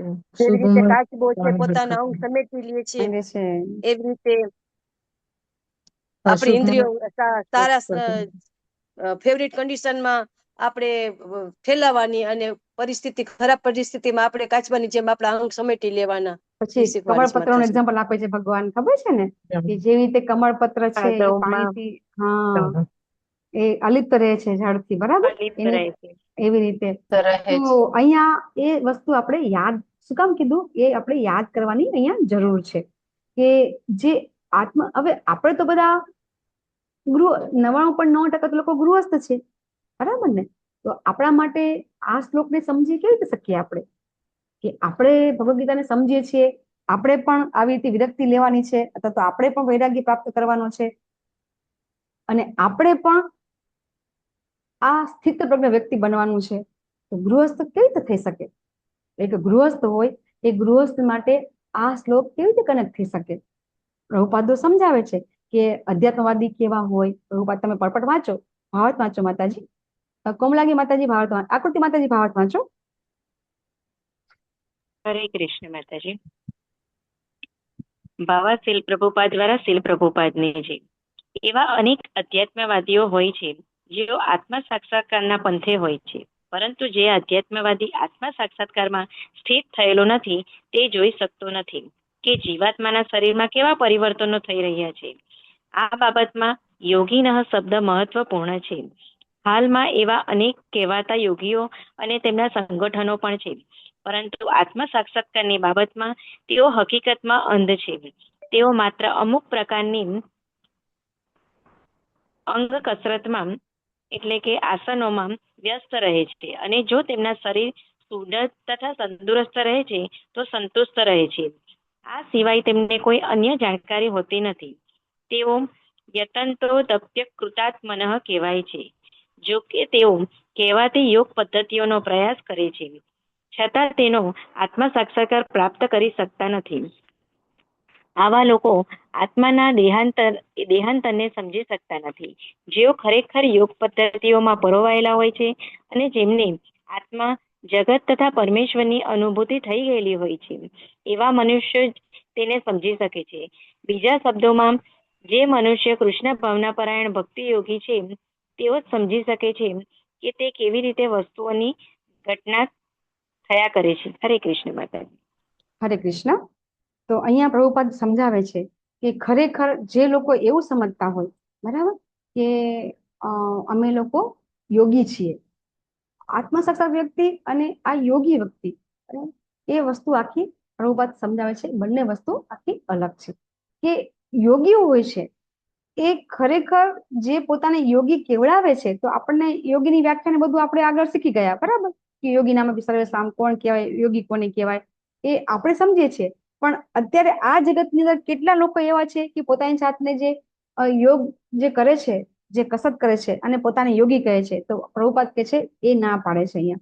અને એવા લોકો જે અત્યારે હાઈફાઈ લોકો જે આવી રીતે યોગ કરાવી અને પછી પોતાને આત્મ સાક્ષાત્કારી કેવડાવતા હોય છે. ઘણા બધા તમે ત્યાં કેવા હોય છે, હા છે, નથી એવા પણ લોકો છે કે જે ફક્ત ને ફક્ત આવા યોગ દ્વારા એ પોતાને એવા સ્થિત, પોતાને એવા પ્રેઝન્ટ કરે છે પોતાની જાતને કે પોતે આવા યોગાસન દ્વારા, યોગના આસન દ્વારા પોતે રોગ મટાડી, પછી બધી રીતે આમ કહેવાય ને કે પોતાની જાતને આવી રીતે સ્થિત પ્રજ્ઞ છે, પોતે આત્મ સાક્ષાત્કારમાં સ્થિત થયા છે એવું પોતે પોતાની જાતને પ્રૂવ કરે છે. પણ ખરેખર પ્રભુપાદને ખબર છે કે આવું બધું થાય છે, પણ ખરેખર આ બધી વસ્તુ પ્રભુપાદ કહે છે બિલકુલ ખોટી છે. અધ્યાત્મવાદી અથવા તો ખરેખર જે આત્મ સાક્ષાત્કારમાં સ્થિત હોય એ બીજા અધ્યાયમાં જેમ ભગવાને કીધું છે અને પ્રભુપાદ સમજાવે છે એવા વ્યક્તિ. તો હવે આપણે અહીંયા આપણી જાતને ફિટ કરવો હોય આ શ્લોકમાં, તો કઈ રીતે કરી શકીશું આપણે? આ શ્લોક, બંને શ્લોકની અંદર 10 અને 11 શ્લોકમાં આપણે પ્રેક્ટિકલી આપણે પોતાની જાતને અહીંયા મૂકવા હોય, આપણે સમજવો શ્લોક હોય, સમજાવવો હોય, તો કઈ રીતે સમજીશું આપણે આ શ્લોકને? તો આપણે અહીંયા જ રહીને કોઈને કેવું હોય તો કહી શકે છે. હરે કૃષ્ણ. આપણી જાતને આપણે અહીંયા આ શ્લોકને સમજાવવો તો કઈ રીતે સમજાવીશું આપણે? હરે કૃષ્ણ માતાજી. હા હા, બોલો માતાજી. તમે કીધું એટલે આપણે આગળ જેવી રીતે સમજી ગયા કે જેવી રીતે કમળ કાદવમાં રહીને પણ કાદવને સ્પર્શ નથી કરતો, તેમ આપણે પણ આ ભૌતિક જગતમાં રહીએ પણ આપણું બધું મન એમ ભગવાનની સેવામાં અને ભગવાનની પ્રસન્નતા માટે કરીએ એવી રીતે રહીએ તો માતાજી. યસ, બસ એ જ વસ્તુ સમજવાની કે આપણે દાખલા તરીકે સમાજમાં આપણે આઈ થિંક પેલા લેક્ચરમાં સમજાવ્યું હતું કે આપણે ઘણા બધા સમાજમાં આપણા પોતાના સંબંધો સાચવવાના હોય, બધા ફંક્શનમાં જવાનું હોય, પછી આપણે આપણા ઘરમાં, જોબમાં બધું જ આપણે કરવાનું છે. પણ એ કરતા કરતા પણ આપણને જયારે મનમાં અથવા તો મનથી આપણામાં જયારે કન્ટિન્યુઅસ આપણે જયારે આ સવારમાં મોર્નિંગ આપણે બધું જે આપણું જે શેડ્યુલ છે એ કરીશું આપણે, અને આ રીતે સંઘમાં રહેશું, તો ચોક્કસથી આપણે આપણા પ્રોફેશનમાં પણ ઘણા બધા અહીંયા એવા છે કે એમનું પ્રોફેશન, વાત કરું આનંદ સાગર પ્રભુજીની વાત કરું કે એમનો પ્રોફેશન કેવો છે કે ટોટલી પોલિટિક્સમાં છે. તો એ એમને બિલકુલ ટચ નથી કરતું. બાકી પોલિટિક્સ એટલે કેવું બહુ જ ગંદુ હોય, હે ને? તો એ એમને બિલકુલ ટચ નથી કરતું. પ્રભુજી એમનો અનુભવ કહી શકશે અહીંયા કે એ કઈ રીતે આત્મ સાક્ષાત્કારમાં સ્થિત થવાનો પ્રયત્ન કરે છે. ભગવાન પ્રયત્ન જોઈ છે, આપણે કહીએ છીએ. આનંદ સાગર પ્રભુજી છે. હરે કૃષ્ણ. પ્રભુજી તમે તમારી જગ્યાએ તમે કઈ રીતે રહી શકો છો? હરે કૃષ્ણ પ્રભુજી. બીજી હશે તો આપણા એવી રીતે અહીંયા ઘણા વ્યક્તિ પોતાનો અનુભવ કહી શકે છે કે એમની સિચ્યુએશન જોબમાં, ઘરમાં એવી છે, છતાં પણ એ ડટીને ભગવાનની ભક્તિ કરી શકે છે. તો આ જે આપણે કરીએ છીએ ને એ પણ આપણા આત્મ સાક્ષાત્કારમાં સ્થિત થવાના આપણા બધા લક્ષણો જ છે કે આપણે અહીંયા આ ભૌતિક જગતની અંદર રહીને આપણે આપણી ભક્તિ કરવાનો પ્રયત્ન કરીએ છીએ. ઘણા બધા આપણી સામે ચેલેન્જીસ છે. સૌથી વધારે ચેલેન્જીસ ગૃહસ્થને જ છે ભક્તિ કરવા માટે સૌથી વધારે ચેલેન્જીસ ક્યાં છે? તો આપણને ગૃહસ્થને જ છે. એક બ્રહ્મચારીને, એક સંન્યાસીને ભક્તિ કરવા માટે તકલીફ નથી પડતી. પડે છે? નથી પડતી. આપણને તકલીફ પડે છે. તો આપણે આ ગૃહસ્થ ધર્મ કરતા કરતા જ્યારે આપણે આ બધું કરીએ છીએ તો ઓટોમેટિક આપણામાં આ લક્ષણો ડેવલપ થતા જાય છે. અને એ જ આપણે કરીએ છીએ. પ્રભુપાદ આ જ કરાવે છે આપણને. બરાબર છે ને? સમજી શકો છો ને હું શું કહેવા માંગુ છું? હરે કૃષ્ણ. કઈ રીતે આપણે પણ આવી સ્ટેજમાં આપણે બધા પહોંચવાને સમર્થ છીએ. ઇવન આપણે જ્યારે સવારમાં મોર્નિંગમાં આપણે જ્યારે આપણું શિડ્યુલમાં જે આપણે જપ કરીએ છીએ, મંગળા આરતી કરીએ છીએ, તો જે અષ્ટાંગ યોગના જે 8 સોપાન છે ને, યમ, નિયમ, આસન, પ્રાણાયામ, પ્રત્યાહાર, ધારણા, ધ્યાન અને સમાધિ, બરાબર? તો યોગીઓને આ 8 સ્ટેપમાં પહોંચતા અનેક વર્ષો કે અનેક જન્મો લાગે છે. ભક્ત છે ને આ ધારણા સુધી તો સવારમાં જ પહોંચી જાય છે. એક ભક્ત છે ને અષ્ટાંગ યોગના 8 યોગમાં જે 6થું સ્ટેપ છે ને ત્યાં સુધી તો આમ ચપટી વગાડતા પહોંચી જાય છે. તો પછી આ બધું તો આપણા માટે એકદમ ઈઝી છે. ભક્ત માટે આ વસ્તુ બિલકુલ અઘરી નથી. બરાબર છે? પછી 12 થી 15 હવે કોઈને કઈ આ 2 શ્લોકમાં નહીં સમજણ પડી હોય તો મને કહેશે. પછી એકવાર સમજાવો ને મને. હા, યસ માતાજી. માતાજી હા, કે આપણે જ્યારે આપણે બધા સાધના ભક્તિ કરી રહ્યા છીએ. શું કરી રહ્યા છીએ આપણે બધા? ભક્તિના જે અનન્ય ભક્તિ સુધીના સ્ટેપ છે એમાં અનન્ય ભક્તિ પછીનું નેક્સ્ટ સ્ટેપ છે સાધના ભક્તિ. કે સાધના ભક્તિ પછી તરત શું આવે છે? અનન્ય ભક્તિ આવે છે ને. તો સાધના ભક્તિ કરતા કરતા આપણે આ જે અષ્ટાંગ યોગના જે 8 સ્ટેપ છે ને એમાં જે ધારણાનું સ્ટેપ છે ને અહીંયા આપણે મોર્નિંગમાં જ પહોંચી જઈએ છીએ. આપણે ધારણા સુધીના સ્ટેપમાં થોડાક જ ટાઈમ આપણે જપ કરીશું, આપણું કોન્સન્ટ્રેશન આવી જશે. ભક્તિ એટલી બધી ભક્તિમાં એટલી બધી તાકાત છે કે આપણે જે યોગીઓ જે જન્મ કરવું પડે છે ને એ આપણને કરવામાં બહુ ઈઝી પડે છે ભક્તિ દ્વારા. અને એ અહીંયા ભગવાન જે કહેવા માંગે છે કે જે અધ્યાત્મવાદીઓ હોય, જે આત્મશાસ્ત્રમાં સ્થિત થયેલા હોય, બરાબર, એ લોકોના જ માઇન્ડ છે એ ડેવલપ થાય છે આ ટાઈપનું વર્તન કરવાનું જોવા માટે. તો આપણે બધા આ બધું અત્યારે જયારે આપણે આ 4 નિયમોનું પાલન કરીએ છીએ, આપણે પ્રભુપાદે કીધું એ પ્રમાણે આપણે 16 રાઉન્ડ કરીએ છીએ, તો ઓટોમેટિક આ જે સ્થિત પ્રજ્ઞાના લક્ષણો છે ને એ આપણામાં ઓટોમેટિક ડેવલપ થઈ જાય છે. પ્રયત્ન કરવા પડતા નથી. અન્ડરસ્ટેન્ડ માતાજી? હા માતાજી. હરે કૃષ્ણ. કોઈને હજી કઈ કન્ફ્યુઝન હોય તો? હવે 12 થી 15 શ્લોક છે. કૃષ્ણ માતાજી, દંડવત પ્રણામ. હા બોલો માતાજી. માતાજી, તો એવું કહી શકાય ને કે 11મા શ્લોક જે છે એનો મુખ્ય ટેક હવે આપણે એવું કહી શકાય ને કે આત્મ સાક્ષાત્કાર એ બુદ્ધિ કે ધ્યાનની પ્રક્રિયા નથી, ભક્તિ યોગ શ્રેષ્ઠ છે. મતલબ એને જરૂરી છે એવું કહી શકાય ને? યસ યસ માતાજી. અને એ ભગવાને આપણને આગળ કહી દીધું. આપણને એ વસ્તુ ભગવાને આપણને આગળ 6થા અધ્યાયમાં ભગવાને આપણને કહી દીધું. બરાબર? કે કઈ 8મા અધ્યાયમાં પણ કીધું અને 6થા અધ્યાયમાં પણ ભગવાને આપણને કીધું કે આપણે બધા છીએ એ શા માટે આખા ભગવદ્ ગીતાની અંદર પ્રભુપાદે આપણને, ઘણા લોકો કહેતા હોય છે કે તમે કે આ બધામાં ભક્તિ આપણને કેમ તમે કહો છો? તો ખરેખર ભક્તિ છે એ જ ભગવાને આપણને ભગવદ્ ગીતામાં આપેલી છે, પણ આપણને કોઈ એવું સમજાવતા નહોતા.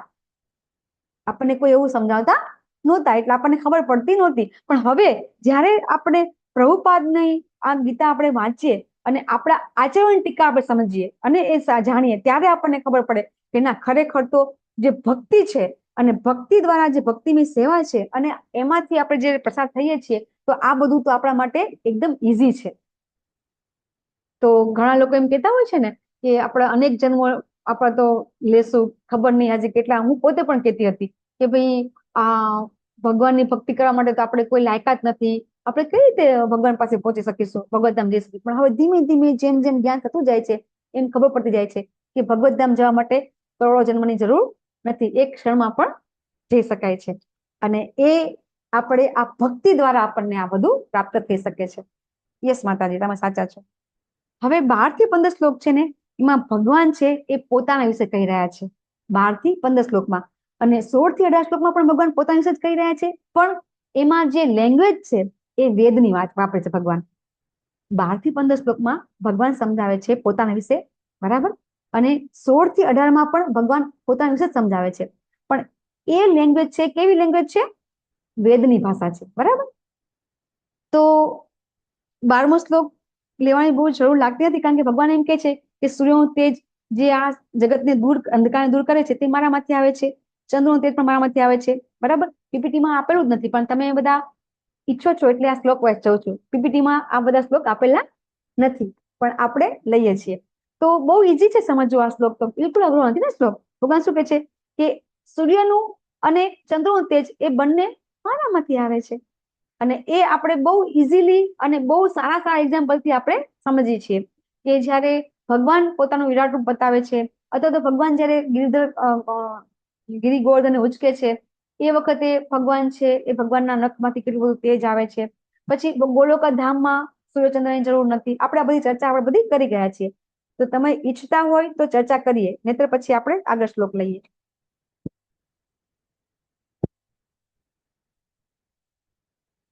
કારણ કે આપણે લેવલ 1, 2 માં આપણે બહુ ડિટેલમાં આપણે લેતા હોઈએ છીએ બંને શ્લોક, બરાબર છે ને? કે કેવી રીતે આપણને ભગવાન અહીંયા કે છે, પછી આપણને ભગવાને 7.7 માં પણ કીધું મત પરતરન અને કિંચિત ધનંજય, એમાં પણ ભગવાન સમજાવે છે મયા પ્રોક્તમ ઇદમ સર્વમ સૂત્રે મણિગણા એવ, કે આ બધા જે ગ્રહ મંડળો છે, આજે 11મો અને 12મો અને જે 13મો શ્લોક છે, 13મા શ્લોકમાં ભગવાન શું કે છે કે આ બધા ગ્રહો છે, એ ગ્રહો બધા છે એ ગ્રહો મારી શક્તિથી કક્ષામાં જળવાઈ રહે છે. ભગવાન 7મા અધ્યાયમાં પણ સમજાવ્યું આપણને કે આપણને એમ છે કે આ બધા ગ્રહ છે એ કેવી રીતે ટકી રહ્યા છે, તો ભગવાન કહે છે કે મારી શક્તિ ટકી રહ્યા છે. આપણે 7મા અધ્યાયમાં સમજીએ છીએ ને કે કઈ રીતે ભગવાન સમજાવે છે કે આ ગ્રહ બધા કેમ કોઈ દિવસ એવું થયું કે અથડાઈ ગયા. આપણે બહુ લેવલ 2 માં પણ બહુ સમજીએ છીએ ડિટેલમાં કે ક્યારેય કોઈ ગ્રહ છે એવું જોયું આપણે કે એકબીજા સાથે ટકરાઈ ગયા, સૂર્ય ચંદ્ર સાથે, ચંદ્ર બુધ હારે, શુક્ર હારે અથડાય, એવું કોઈ દિવસ બન્યું? કોઈ દિવસ નહીં બનતું, બરાબર. તો એ બધા ભગવાનની શક્તિથી ગતિમાન છે, અને એ બધા આ ભગવાનની શક્તિ પ્રમાણે બધા ગતિ કરી રહ્યા છે. કોઈ દિવસ એમની જે ઉર્જા છે એ એટલી જ રહેશે. કોઈ દિવસ સૂર્ય છે એ બહુ ગરમ નહીં થાય અને એ ઠંડો નહીં થાય. ચંદ્ર છે એ પણ બહુ ગરમ નહીં થાય. એની જે એનું તાપમાન છે એ હંમેશા એમનું જળવાઈ રહે છે, ક્યારે એમાં વધઘટ થતી નથી. અને આ બધું આપણે લેવલ 2 માં પણ સમજતા હોય છીએ. ચંદ્રિકા માતાજી. હરે કૃષ્ણ માતાજી, પીપીટી માં શ્લોક નથી પણ સીબીએ માં તો આવી શકે ને? સીબીએ માં ને એવું છે માતાજી કે ક્લોઝ બુક એક્ઝામ છે ને એ પીપીટી પ્રમાણે જ આવે છે માતાજી. પણ ઘણી વખત આપણું જે હેન્ડબુક છે, હેન્ડબુક ની અંદર જે એનોલોજી આપેલી હોય છે એમાં આ બધા એનોલોજી બધી છે માતાજી, બરાબર. કે આ જે શ્લોક છે ને એની અંદર કઈ રીતે ભગવાન કે છે કે આપણને પેલું 8મા શ્લોકમાં સમજાવ્યું ને ભગવાને કે પવન સુગંધને લઈ જાય છે, એ રીતે આત્મા શરીરમાંથી બધા વિચારને લઈ જાય છે, બરાબર. આ બધું છે એનોલોજીમાં આપણે આવે છે, તો એ આવી શકે છે. તો આપણે જેવી રીતે 7મા અધ્યાયમાં શીખ્યા હતા કે બધા ગ્રહ છે ભગવાનની મુઠ્ઠીમાં છે, બરાબર. તો એ રીતે એ એનોલોજી બધી આવી શકે માતાજી, બરાબર. એનોલોજી ચોક્કસથી આવી શકે છે. તો અહીંયા પણ પ્રભુપાદ છે એ સમજાવે છે કે જે રીતે ધૂળ છે એ મુઠ્ઠીમાં રહે, બરાબર, અને મુઠ્ઠીમાંથી આપણે ખોલી નાખીએ તો ધૂળ બધી છૂટી થઈ જાય, એમ આ બધા ગ્રહ છે એ ભગવાનની મુઠ્ઠીમાં છે. આપણે 7મા અધ્યાયમાં પણ આ જ શીખીએ છીએ ને કે કઈ રીતે બધા ગ્રહો છે ભગવાનની મુઠ્ઠીમાં કેદ છે. જેવી ભગવાનની મુઠ્ઠી ખુલી જાય તો બધા ગ્રહ છે વેરવિખેર થઈ જાય. પણ એ આપણે સમજી ના શકીએ એવી ભગવાનની મુઠ્ઠી કેવી હોય કે આટલા બધા ગ્રહ છે ફરે ભગવાનની મુઠ્ઠીમાં, વિચાર આવે ને બધા. પણ ખરેખર પ્રભુપાદ આપણા બહુ સરસ સમજાવે છે. પછી આપણને 13મા શ્લોકમાં આપણે સમજીએ છીએ કે સૂર્યની પ્રકાશથી તો બધું થાય છે, ચલો બરાબર છે કે સૂર્યથી પ્રકાશથી વીજળી પણ એનાથી મળે છે. ચંદ્રનું શું કામ છે? તો ચંદ્રનું કામ એ છે કે રસ ઉત્પન્ન કરે છે. હમણાં સુધી સાયન્ટિસ્ટોને ખબર નહોતી, હમણાં જ ખબર પડી કે ચંદ્રમાં એક આવી શક્તિ છે રસ ઉત્પન્ન કરવાની, કે એક જ જમીનની અંદર બે વસ્તુ આવી હોય, મરચાં ટમેટા વાવ્યા હોય તો બંનેના ટેસ્ટ અલગ અલગ આવે છે. તો એનું કારણ કોણ છે? તો કે ચંદ્ર છે. તો આ શક્તિ પણ ભગવાન કહે છે કે મારી છે, બરાબર છે. તો આપણે જયારે એવું કહેતા હોય છે કે બધા ટેસ્ટ જે આપણે લઈએ છીએ, આપણે ખારો, ખાટો, તીખો, ગળ્યો, આ બધા રસ છે એ બધા રસ પણ આપણને આ કારણે આવે છે. આપણે લેવલ 1, 2 માં લેતા હોઈએ છીએ. એટલા માટે અતુલ કૃષ્ણ પ્રભુજીએ આ પીપીટી ની અંદર આવા બધા શ્લોક લીધા નથી, કારણ કે બહુ સમજવા ઈઝી છે. આમાં એવું આવે જ નહીં કે આપણને ખબર ન પડે, એવું તો છે જ નહીં ને. આ બધા શ્લોક ની અંદર આપણે આ લઈએ છીએ, અહમ વૈશ્વાનરો ભૂતવા પ્રાણીનામ દેહમ આશ્રિત, બરાબર. તો એમાં આપણે સમજ્યા હતા કે ભગવાન છે આપણું ખાવાનું પણ પચાવે છે. આપણે વનમાં કહેતા હોઈએ છીએ ને કે ગમે એટલું આપણે ખાઈ લઈએ તો ભગવાનને પ્રાર્થના કરવાની, ભગવાન પચાવી દેજો, કારણ કે પચાવનાર કોણ છે? તો કે ભગવાન છે, બરાબર. તો એ પણ આપણે લેતા હોઈએ છીએ. 4 પ્રકારના અન્નનું પાચન કરીએ છીએ, તો કેવી રીતે અન્ન પચન થાય છે એ પણ આપણે સમજતા હોઈએ છીએ, બરાબર છે. તો એટલે આ પીપીટીમાં આ બધા શ્લોક નથી. અને પછી આ 15મો શ્લોકમાં ભગવાન સમજાવે છે કે કઈ રીતે ભગવાન કે છે દરેક આ શ્લોક પર બધા સાથે બોલીશું, તમારા બધાને આ શ્લોક પાકો કરવાનો છે. તો એના ઉચ્ચારણ છે એ પરફેક્ટ થાય એના માટે બધા હું બોલું તો ચોક્કસ તમે બોલજો. સર્વસ્ય ચાહમ હૃદિ સન્નિવિષ્ટો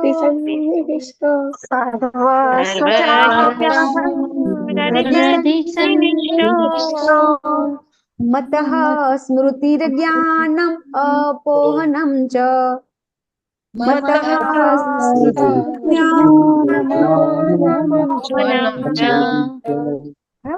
મતઃ સ્મૃતિર જ્ઞાનમ અપોહનમ ચ, બરાબર. સ્મૃતિ એટલે સ્મૃતિ, જ્ઞાન એટલે જ્ઞાન, અપોહન એટલે કે વિસ્મૃતિ, બરાબર. વેદેશ્ચ સર્વૈર અહમ વેવ વેદ્યો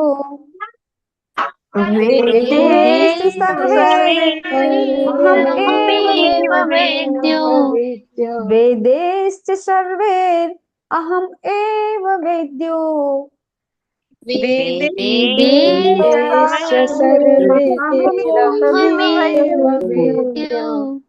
વેદાંત કૃત વેદ વિદ એવ ચાહમ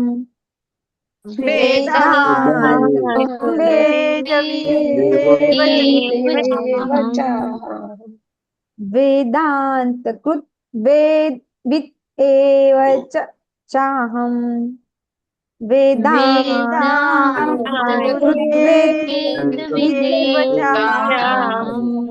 વેદાંત કૃત વેદ વિદેવ ચાહમ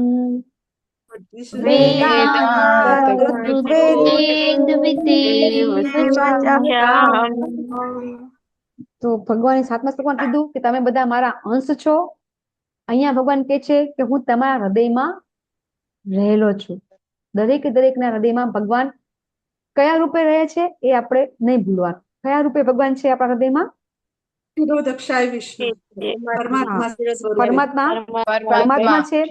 પરમાત્મા છે એ ક્ષીરોદક કૃષ્ણ તરીકે રહે છે, બરાબર. અને ભગવાન કે છે હું જ સ્મૃતિ આપું છું, એટલે કે યાદ શક્તિ. કોઈ એમ કે હું બહુ યાદ રાખી શકું છું, તો ભગવાન કે છે એ પણ હું આપું છું. જ્ઞાન પણ હું આપું છું, વિસ્મૃતિ પણ આપું છું. આપણે વનમાં બહુ સરસ લેતા હોય છે કેવી રીતે ભગવાન આપણને આપે છે. પછી આ એક બહુ વેદ્ય છે, સર્વેર અહમ એવ વેદ્યો. તો ભગવાન અહીં કે છે કે દરેક વેદની અંદર જાણવાનું એક હું જ છું. વેદ જયારે કોઈ વાંચે છે, અભ્યાસ કરે છે, તો એમાં સમજવા લાયક ભગવાન કહે છે કે હું છું. શું કામ? તો કે વેદાંત કૃત વેદવિદ. તો કે વેદાંત એટલે કે જે વેદના જે રચયિતા છે, બરાબર છે, એ ખુદ કોણ છે? તો કે વેદ વ્યાસજી છે, બરાબર. અને વેદોના જ્ઞાતા પણ ભગવાન કે છે હું છું. રચયિતા વેદ વ્યાસજી પણ સ્વયં ભગવાનના 27 અવતાર છે, તો એ પણ ભગવાન છે. અને દરેક વેદની અંદર જે પણ કોઈ જ્ઞાન છે, ભગવાન કે છે એ બધું જ હું જ છું. તો પછી જાણવા લાયક શું બાકી રહેશે? જ્યારે આપણે કંઈ પણ જાણવું હોય તો ઘણી વખત એવું કહેતા હોય છે ને કે નરસિંહ મહેતા છે, મીરાબાઈ છે, ક્યાં ગંગા સતી છે, એ બધા ક્યાં ભણવા ગયા હતા સ્કૂલ કોલેજમાં, છતાં એ લોકોને વેદોનું જ્ઞાન હતું. તો વેદોના જ્ઞાન જાણવા માટે શું જરૂરી છે? પહેલા ખરેખર શું જરૂરી છે કે ભગવાનનો જે પ્રેમ મળી જાય ને, તો ઓટોમેટિક આ બધું જ્ઞાન આપણને મળી જ જાય છે. પણ હવે આપણે તો પેલું ઉલટી ગંગા છે. આપણે પેલા શું સમજવાનું છે? પેલા આપણે વેદોને જાણવાના છે, અને પછી વેદો જાણ્યા પછી આપણને ખબર પડશે કે હા, એમાં તો જાણવા લાયક ભગવાન છે.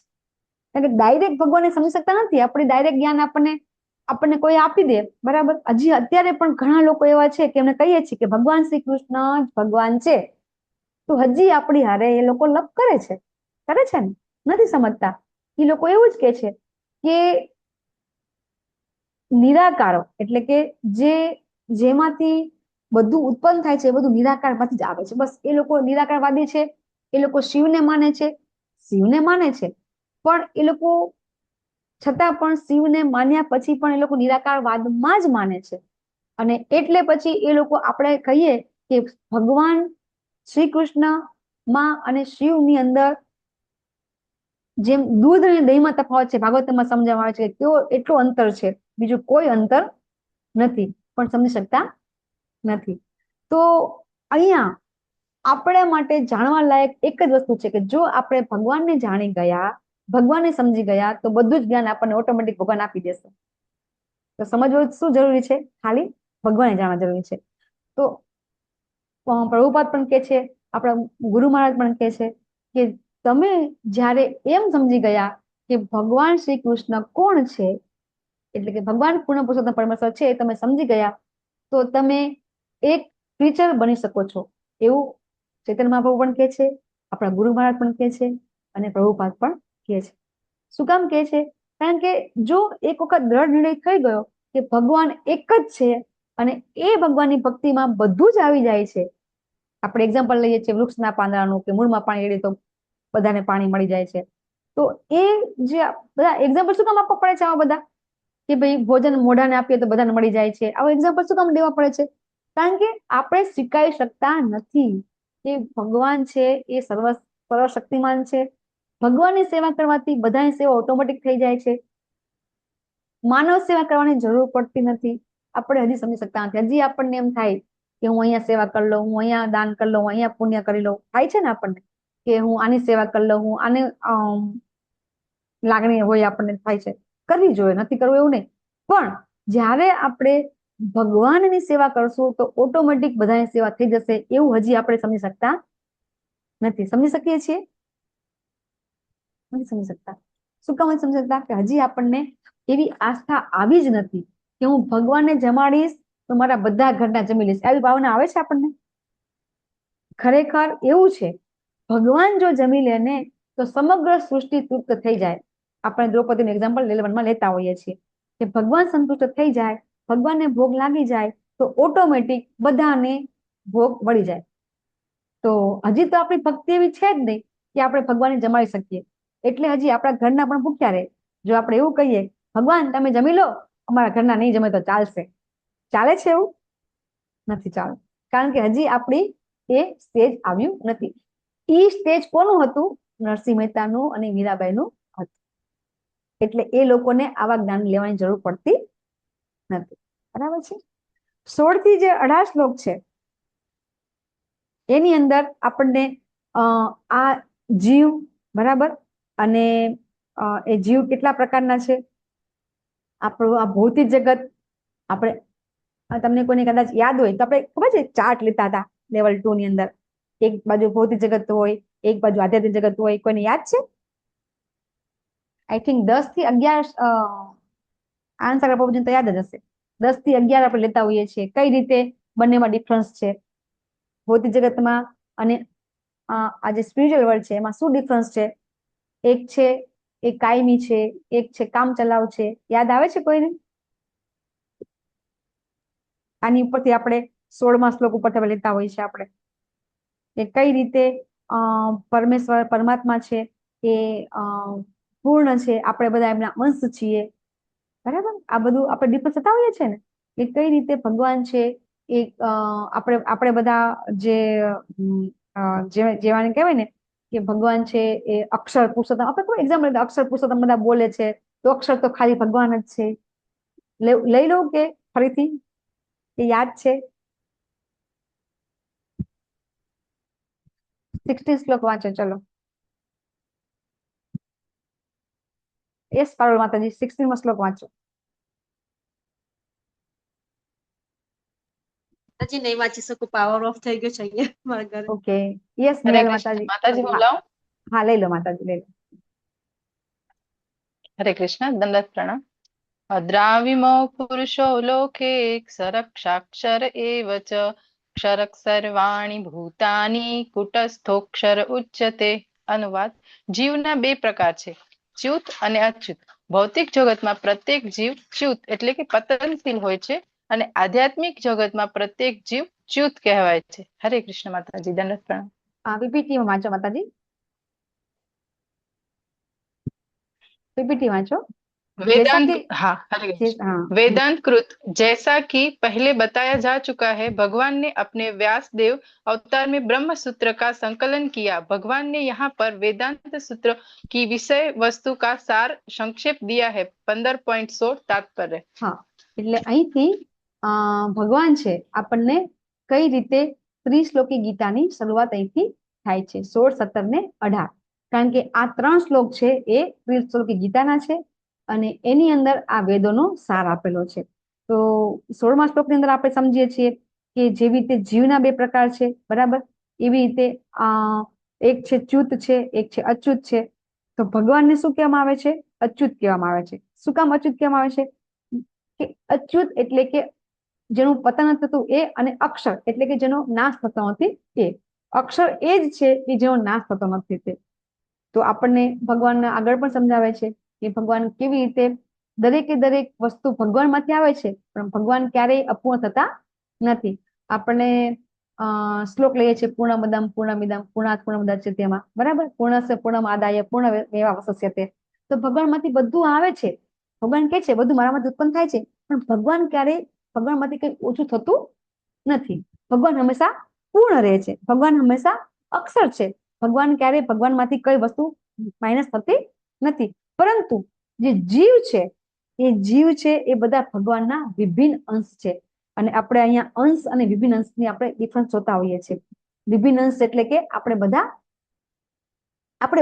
વિભિન્ન અંશ છીએ, જે બધા આપણે જીવો છીએ, બરાબર. અને સ્વાંશ કે જે બધા ભગવાનના જે બી અવતાર છે એ બધા સ્વાંશ, અને વિભિન્ન અંશ એટલે કે આપણે અહીંયા વાત કરતા હોઈએ છીએ. તો જીવ શા માટે ચ્યુત છે? તો કે હંમેશા જીવ છે એ અલગ અલગ યોનિઓમાં પતન પામતો રહે છે. કોઈ વખત ઉપર, કોઈ વાર નીચે જતો રહે છે. એટલે જીવ છે ચ્યુત છે અને ભગવાન છે એ હંમેશા અચ્યુત છે. અને ભૌતિક જગત છે એ ટેમ્પરરી છે, જ્યારે આધ્યાત્મિક જગત છે એ શું છે? કાયમી છે.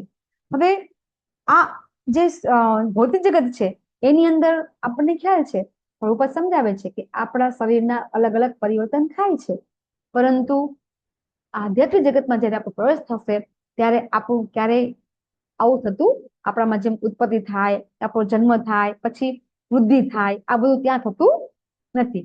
શરીર જેમ અહીંયા બદલાય છે એમ ત્યાં શરીર બદલાતું નથી, બરાબર. એવું આપણને પ્રભુપાદ પણ અહીંયા સમજાવે છે. અને 17મા શ્લોકમાં આપણને ભગવાન સમજાવે છે કે જેવી રીતે જીવના પ્રકાર છે, બરાબર, એ ઉપરાંત અહીંયા પરમાત્મા પણ એક છે, જે પરમ પુરુષ પરમાત્મા છે, જે સાક્ષાત ભગવાન છે. અને એવો 3 લોકમાં પ્રવેશ કરીને તે સર્વનું પાલન કરી રહ્યા છે.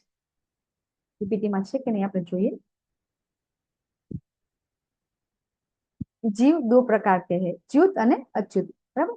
ભૌતિક જગતમાં દરેક જીવ ચ્યુત છે અને આધ્યાત્મિક જગતમાં પ્રત્યેક જીવ અચ્યુત છે. અહીંયા આ શ્લોકમાં આપણને એવું સમજાવવા માંગે છે કે આપણે જ જ્યારે અત્યારે આપણો જન્મ અહીંયા ભૌતિક જગતમાં છે, અત્યારે આપણે અહીંયા રહીએ છીએ, તો અહીંયા આપણે કેવા છીએ? આપણે ચ્યુત છીએ. પણ આપણે જયારે ગોલોકધામ જતા રહીશું તો આપણે કેવા થઈ જશું? ઓટોમેટિકલી આપણે ત્યાં અચ્યુત થઈ જશું, અથવા તો આપણે ત્યાં અચ્યુત જ કહેવાઈએ. કારણ કે ત્યાં અહીંયા જેમ પ્રભુપાદે સમજાવ્યું એમ ભાવાર્થમાં ત્યાં આપણો જન્મ, વૃદ્ધિ, વિકાસ એવું થતું નથી.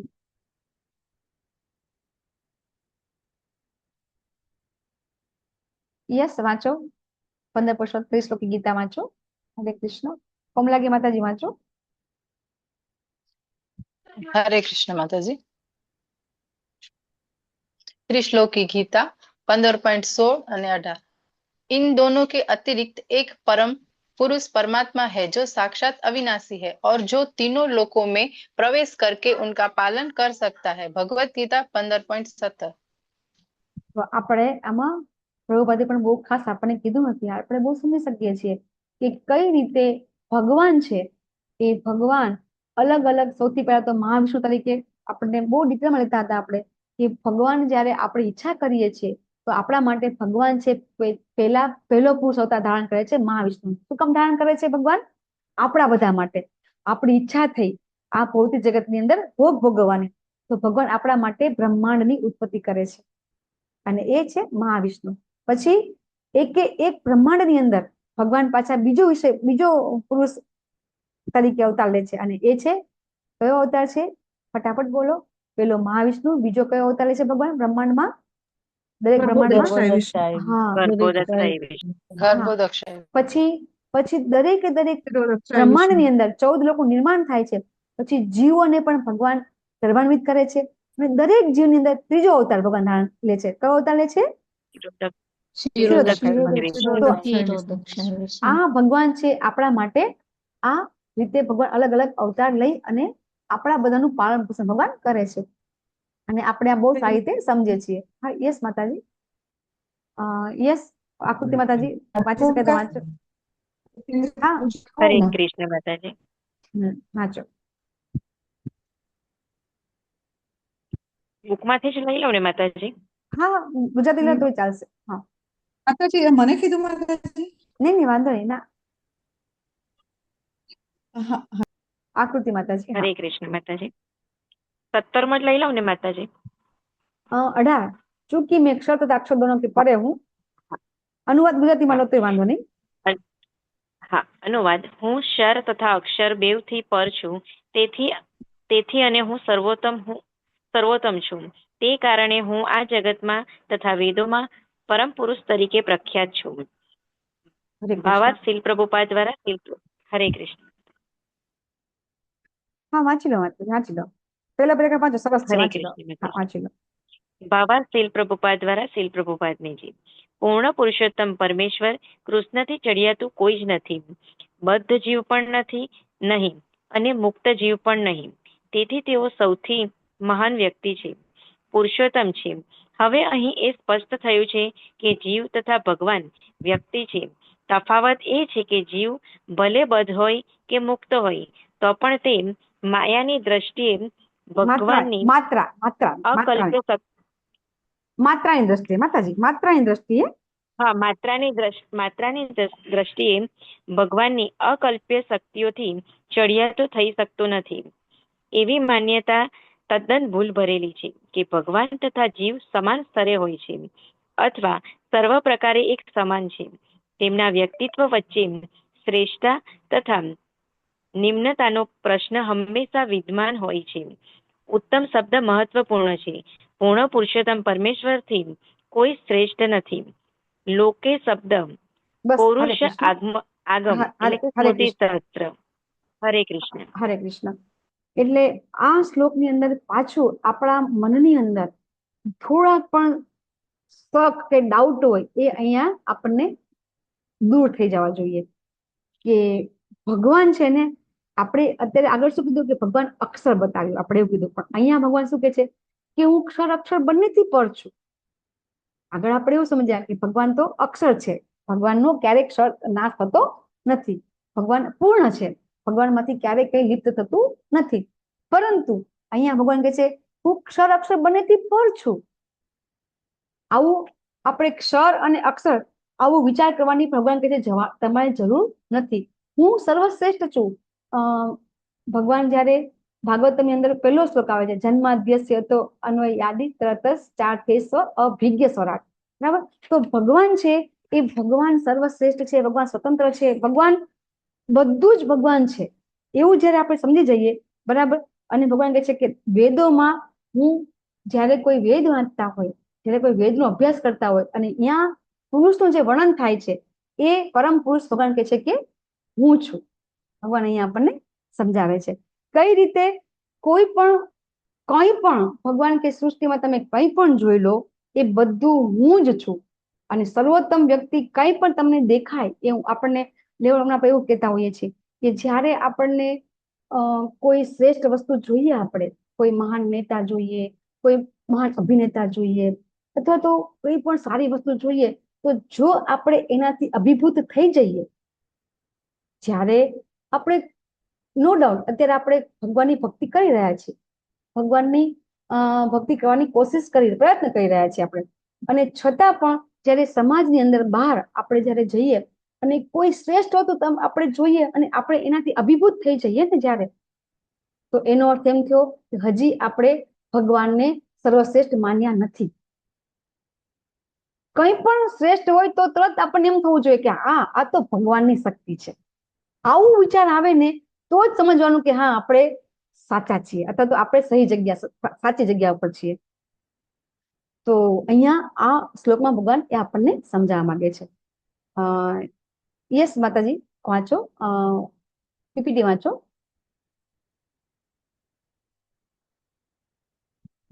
આકૃતિ માતાજી. પુરુષોત્તમ યોગ.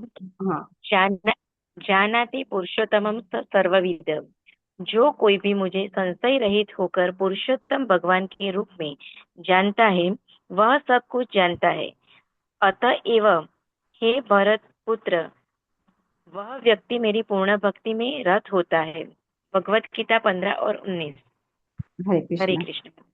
તો આપણા માટે એક વધારે અહીંયા ભગવાન છે, ભગવાન પોતે અહીં કે છે કે મને યો મામેવ સમૂઢો, મામેવ અસમૂઢો, યો મામેવ અસમૂઢો, એટલે અહીંયા પાછા ભગવાન આપણને આજે સંશય, અસમૂઢો, બરાબર આ શબ્દ વાપરે છે ભગવાન. શંકા રહી તો મને કોઈ પણ જગ્યાએ ભગવાન કહે છે તું શંકા ન રાખીશ. તો શંકા ખરેખર કોણ રાખે છે? અહીંયા અર્જુનજી નહીં, આપણે બધા રાખીએ છીએ.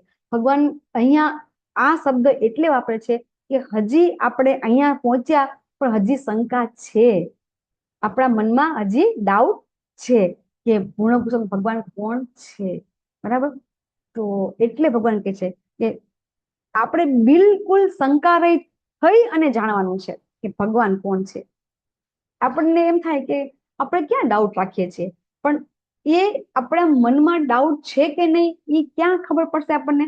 જેવી રીતે મેં તમને હમણાં સમજાવ્યું એ પ્રમાણે કે જ્યારે આપણને કંઈ સારું દેખાય, બહુ સરસ દેખાય અને આપણે એ વ્યક્તિ, એ વસ્તુ, એ જગ્યા, કંઈ પણ શ્રેષ્ઠ એને આપણે માની લઈએ કે હા આ તો વસ્તુ શ્રેષ્ઠ છે. જો એ આપણે માની લીધું તો એનો અર્થ કે હજી આપણે ભગવાનને ભગવાન તરીકે માન્યા નથી. ત્યારે આપણે એવું માનીએ કે આ તો ભગવાનની લીલા છે અથવા તો આ મારા ભગવાનના કારણે છે. યસ હિરલ માતાજી, રીડિંગ કરવું છે માતાજી? કઈ પ્રશ્ન છે?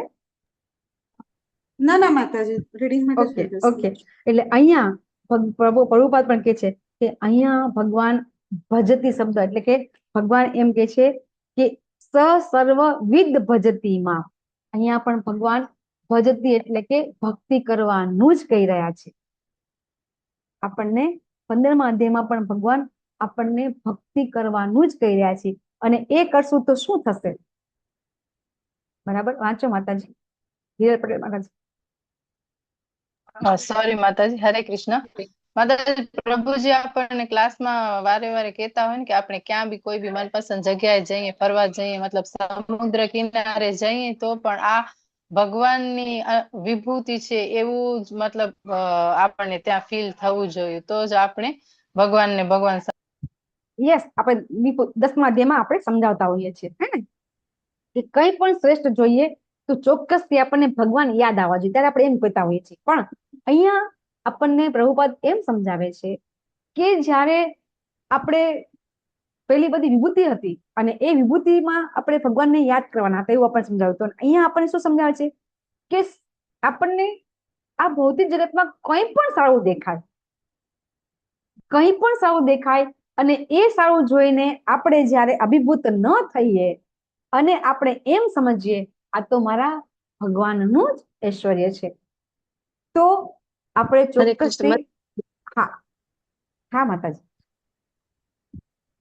11 દાખલા તરીકે રહ્યા હોય, નિર્જલા હોય, હરે કૃષ્ણ માતાજી, નિર્જલા એકાદશી કરી હોય અને જયારે પારણા થાય, પાણી પીએ ત્યારે આપણે ઓટોમેટિક યાદ આવે કે રસો મપસુ કોનતે, તરત ખ્યાલ આવી જાય પાણી પીએ ત્યારે મપસુ કોનતે એમ ઓટોમેટિક હરે કૃષ્ણ માતાજી. યસ, ભજતી મામ સર્વ ભાવેન ભારત. અહીંયા સરસ સમજાવે છે, પ્રભુપાદ પણ સમજાવે છે, ભગવાન પણ કહે છે કે ફક્ત ને ફક્ત મારી ભક્તિ કરશે ને તો જ તમે મને આ વિષ્ણુ વાંચો, યસ માતાજી વાંચો. ચંદ્રિકા હરે માતાજી વાંચો. કૃષ્ણ માતાજી. હા હિરલ માતાજી વાંચો. હા વાંચો. શ્લોક વાંચો ને माताजी? हाँ पीपीटी માંથી. पीपीटी में ओके। पुरुषोत्तम योग। इस अध्याय के प्रथम 5 श्लोकों में हृदय की इन्हीं दुर्बलताओं से अपने को मुक्त करने की विधि का वर्णन हुआ है और 6ठे श्लोक से अंतिम श्लोक तक पुरुषोत्तम योग की विवेचना हुई है। 15.20 भावार्थ तात्पर्य। यस यस तो અહીંયા માતાજી ભાવાર્થ લેવાનો છે? નહીં માતાજી, અહીંયા આપણને 20મા શ્લોકની અંદર માતાજી બુક છે ને, તો 20મો શ્લોક વાંચો માતાજી. ओके माताजी। इति गुह्यतमं शास्त्रम् इदं मुक्तं मया नघ एतद् बुद्ध्वा बुद्धिमान् स्यात् कृतकृतश्च भारत। अनुवाद: हे निष्पाप, आ वैदिक शास्त्रोનો સર્વાધિક ગુપ્ત ભાગ છે અને તે મેં હવે પ્રગટ કર્યો છે. જે કોઈ મનુષ્ય આને સમજી જાય છે તે બુદ્ધિમાન થઈ જશે, તથા તેના પ્રયાસો સંપૂર્ણ થઈ જશે. હરે કૃષ્ણ માતાજી. તો આ સમજવું આપણા માટે થોડું અઘરું છે. ભગવાન શું કહે છે કે વૈદિક શાસ્ત્રનો સર્વાધિક ગુપ્ત ભાગ. તો આપણને સર્વાધિક ગુપ્ત ભાગ કયો લાગ્યો? હરે કૃષ્ણ.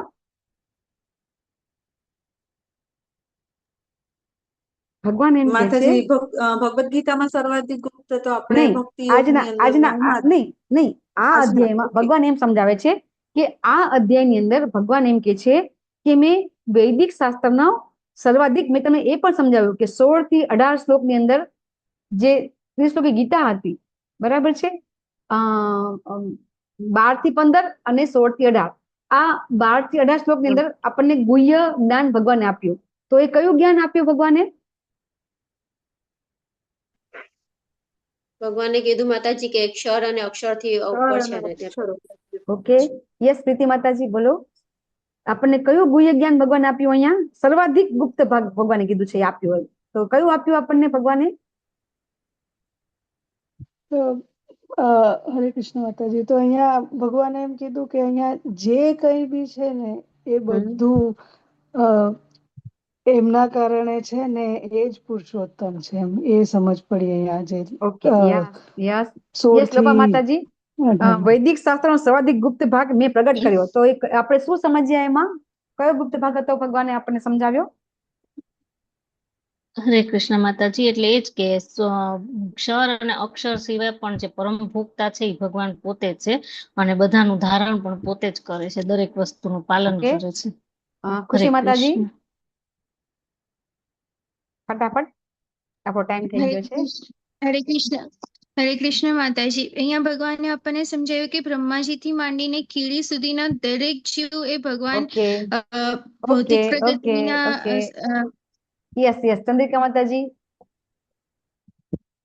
હરે કૃષ્ણ માતાજી, અક્ષર ને અક્ષર બે થી ઉપર છે. ગુપ્ત ભાગ નહીં આકૃતિ માતાજી, નહીં માતાજી આકૃતિ માતાજી. હરે કૃષ્ણ માતાજી. આપણે કીધું ને કે હું સર્વસ્ત્ર છું, વેદોમાં પણ હું છું અને સૃષ્ટિમાં કઈ પણ જોઈ લઉં છું એ પણ હું જ છું. વેદ સર્વેર અહમ વેદ વેદ્યો, એ સર્વાધિક ગુપ્ત ભાગ થયો છે. તમે ભાવાર્થની પહેલી જે ભગવાન અહીં સ્પષ્ટ જણાવે છે કે બધા શાસ્ત્રોનો સાર છે એ ભગવાને જે કહ્યો તે કયો વેદે છે સર્વેર અહમ વેદ વેદ્યો, બરાબર, કે જે વેદોનો ગુપ્ત ભાગ, વેદોમાં જાણવા લાયક ભગવાન કહે છે કે હું છું. આ ભગવાને ગુહ્ય જ્ઞાન આપ્યું આપણને, બરાબર. અને કોણ સમજશે? તો કે બુદ્ધિમાન લોકો છે એ સમજશે અને એના પ્રયાસો પૂર્ણ થઈ જશે. પછી આગળ કઈ પ્રયત્ન કરવાની જરૂર પડશે નહીં. જો સમજી ગયા કે આપણે કોઈ શાસ્ત્ર વાંચવાની જરૂર નથી, પણ શું સમજી ગયા? ભગવાન કોણ છે એ સમજી ગયા, તો કોઈ શાસ્ત્ર વાંચવાની જરૂર નથી. કોઈ શાસ્ત્ર નહીં, કોઈ જ નહીં. બસ એક ભગવદ ગીતા અને ભાગવતમ આપણા માટે પૂરતું છે. શાસ્ત્ર અભ્યાસ કરવો છે તો બધું એમાં આવી જાય છે. કારણ કે ભગવાન કોણ છે એ જો સમજી ગયા તો ઓટોમેટિક આપણને બધું અહીંયા ચોક્કસથી બધા પરપટ વાંચજો. આ શ્લોકનો 20મા શ્લોકનો પરપટ બહુ સરસ છે. ટાઈમ થઈ ગયો છે, બાકી આપણે અહીં વંચાવત, બરાબર છે. અહીંયા ભગવાન કહે છે કે ઇતિ ગુહ્યતમં શાસ્ત્રમ ઇદમ ઉક્તમ મયા અનઘ. અહીંયા પાછા ભગવાન છે અર્જુનજીને અનઘ તરીકે આપણે લેતા હોય છે લેવલ 2 માં, પણ કેમ અહીં નિષ્પાપ કહે છે ભગવાનને? તો ભગવાન એમ કહે છે કે જો આપણે પણ નિષ્પાપ થશું ને તો જ આપણે પણ આ વસ્તુ સમજી શકીશું. એના માટે શું થવું જરૂરી છે? આપણે નિષ્પાપ થવું જરૂરી છે. કે આપણામાં ક્વોલિટી રાખવી આપણે પડશે. આપણે ક્વોલિટી આપણે જેને કહેવાય અર્જિત કરવી પડશે. આપણે ત્યાં સુધી આપણને આ જ્ઞાન છે આપણને ટચ કરશે, સ્પર્શશે નહીં. બરાબર છે? તમને લોકોને જો કઈ સમજણ ન પડી તો ચોક્કસથી તમે મને પોઈન્ટ કરી શકો છો. ક્લાસ પર પતાવું એટલે વાંચા કર પતાવી કૃપા સિંધુ ભેવચા પતિતાનાં પાવનેભ્યો વૈષ્ણવેભ્યો નમઃ નમઃ. અનંત કોટિ વૈષ્ણવની જય. જગતગુરુ શ્રીલ પ્રભુપાદની જય. ભગવદ્ ગીતા, ભાગવતમ, ચૈતન્ય ચરિતામૃત, રામાયણની જય. સદગુરુ દેવની જય. ગુરુ મહારાજની જય. હરે કૃષ્ણ કૃષ્ણ કૃષ્ણ હરે હરે, હરે રામ હરે રામ હરે રામ હરે રામ રામ રામ હરે અહીંયા હરે આપણે હરે કૃષ્ણ. આપણો અધ્યાય 15મો અધ્યાય આપણે પૂરો કરીએ છીએ. આપણે અહીંયા અધ્યાય આપણે અહીંયા પૂરો કરીએ છીએ. તમને કોઈને કઈ અન્ડરસ્ટેન્ડિંગ કરવું હોય તો આપણે ચર્ચા કરીશું ચોક્કસથી. અડધી કલાક ચોક્કસ થઈ શકે ચર્ચા. શ્લોક તમે શ્લોક બાય શ્લોક આપણે છેલ્લા 4 તો લીધા જ છે, વચ્ચેના 1-2 શ્લોક હતા, પણ આજે તો બધા શ્લોક લીધા છે આપણે. શ્લોક આ બધા એકદમ ઈઝી સમજ. માતાજી રેકોર્ડિંગ સ્ટોપ કરવાનું.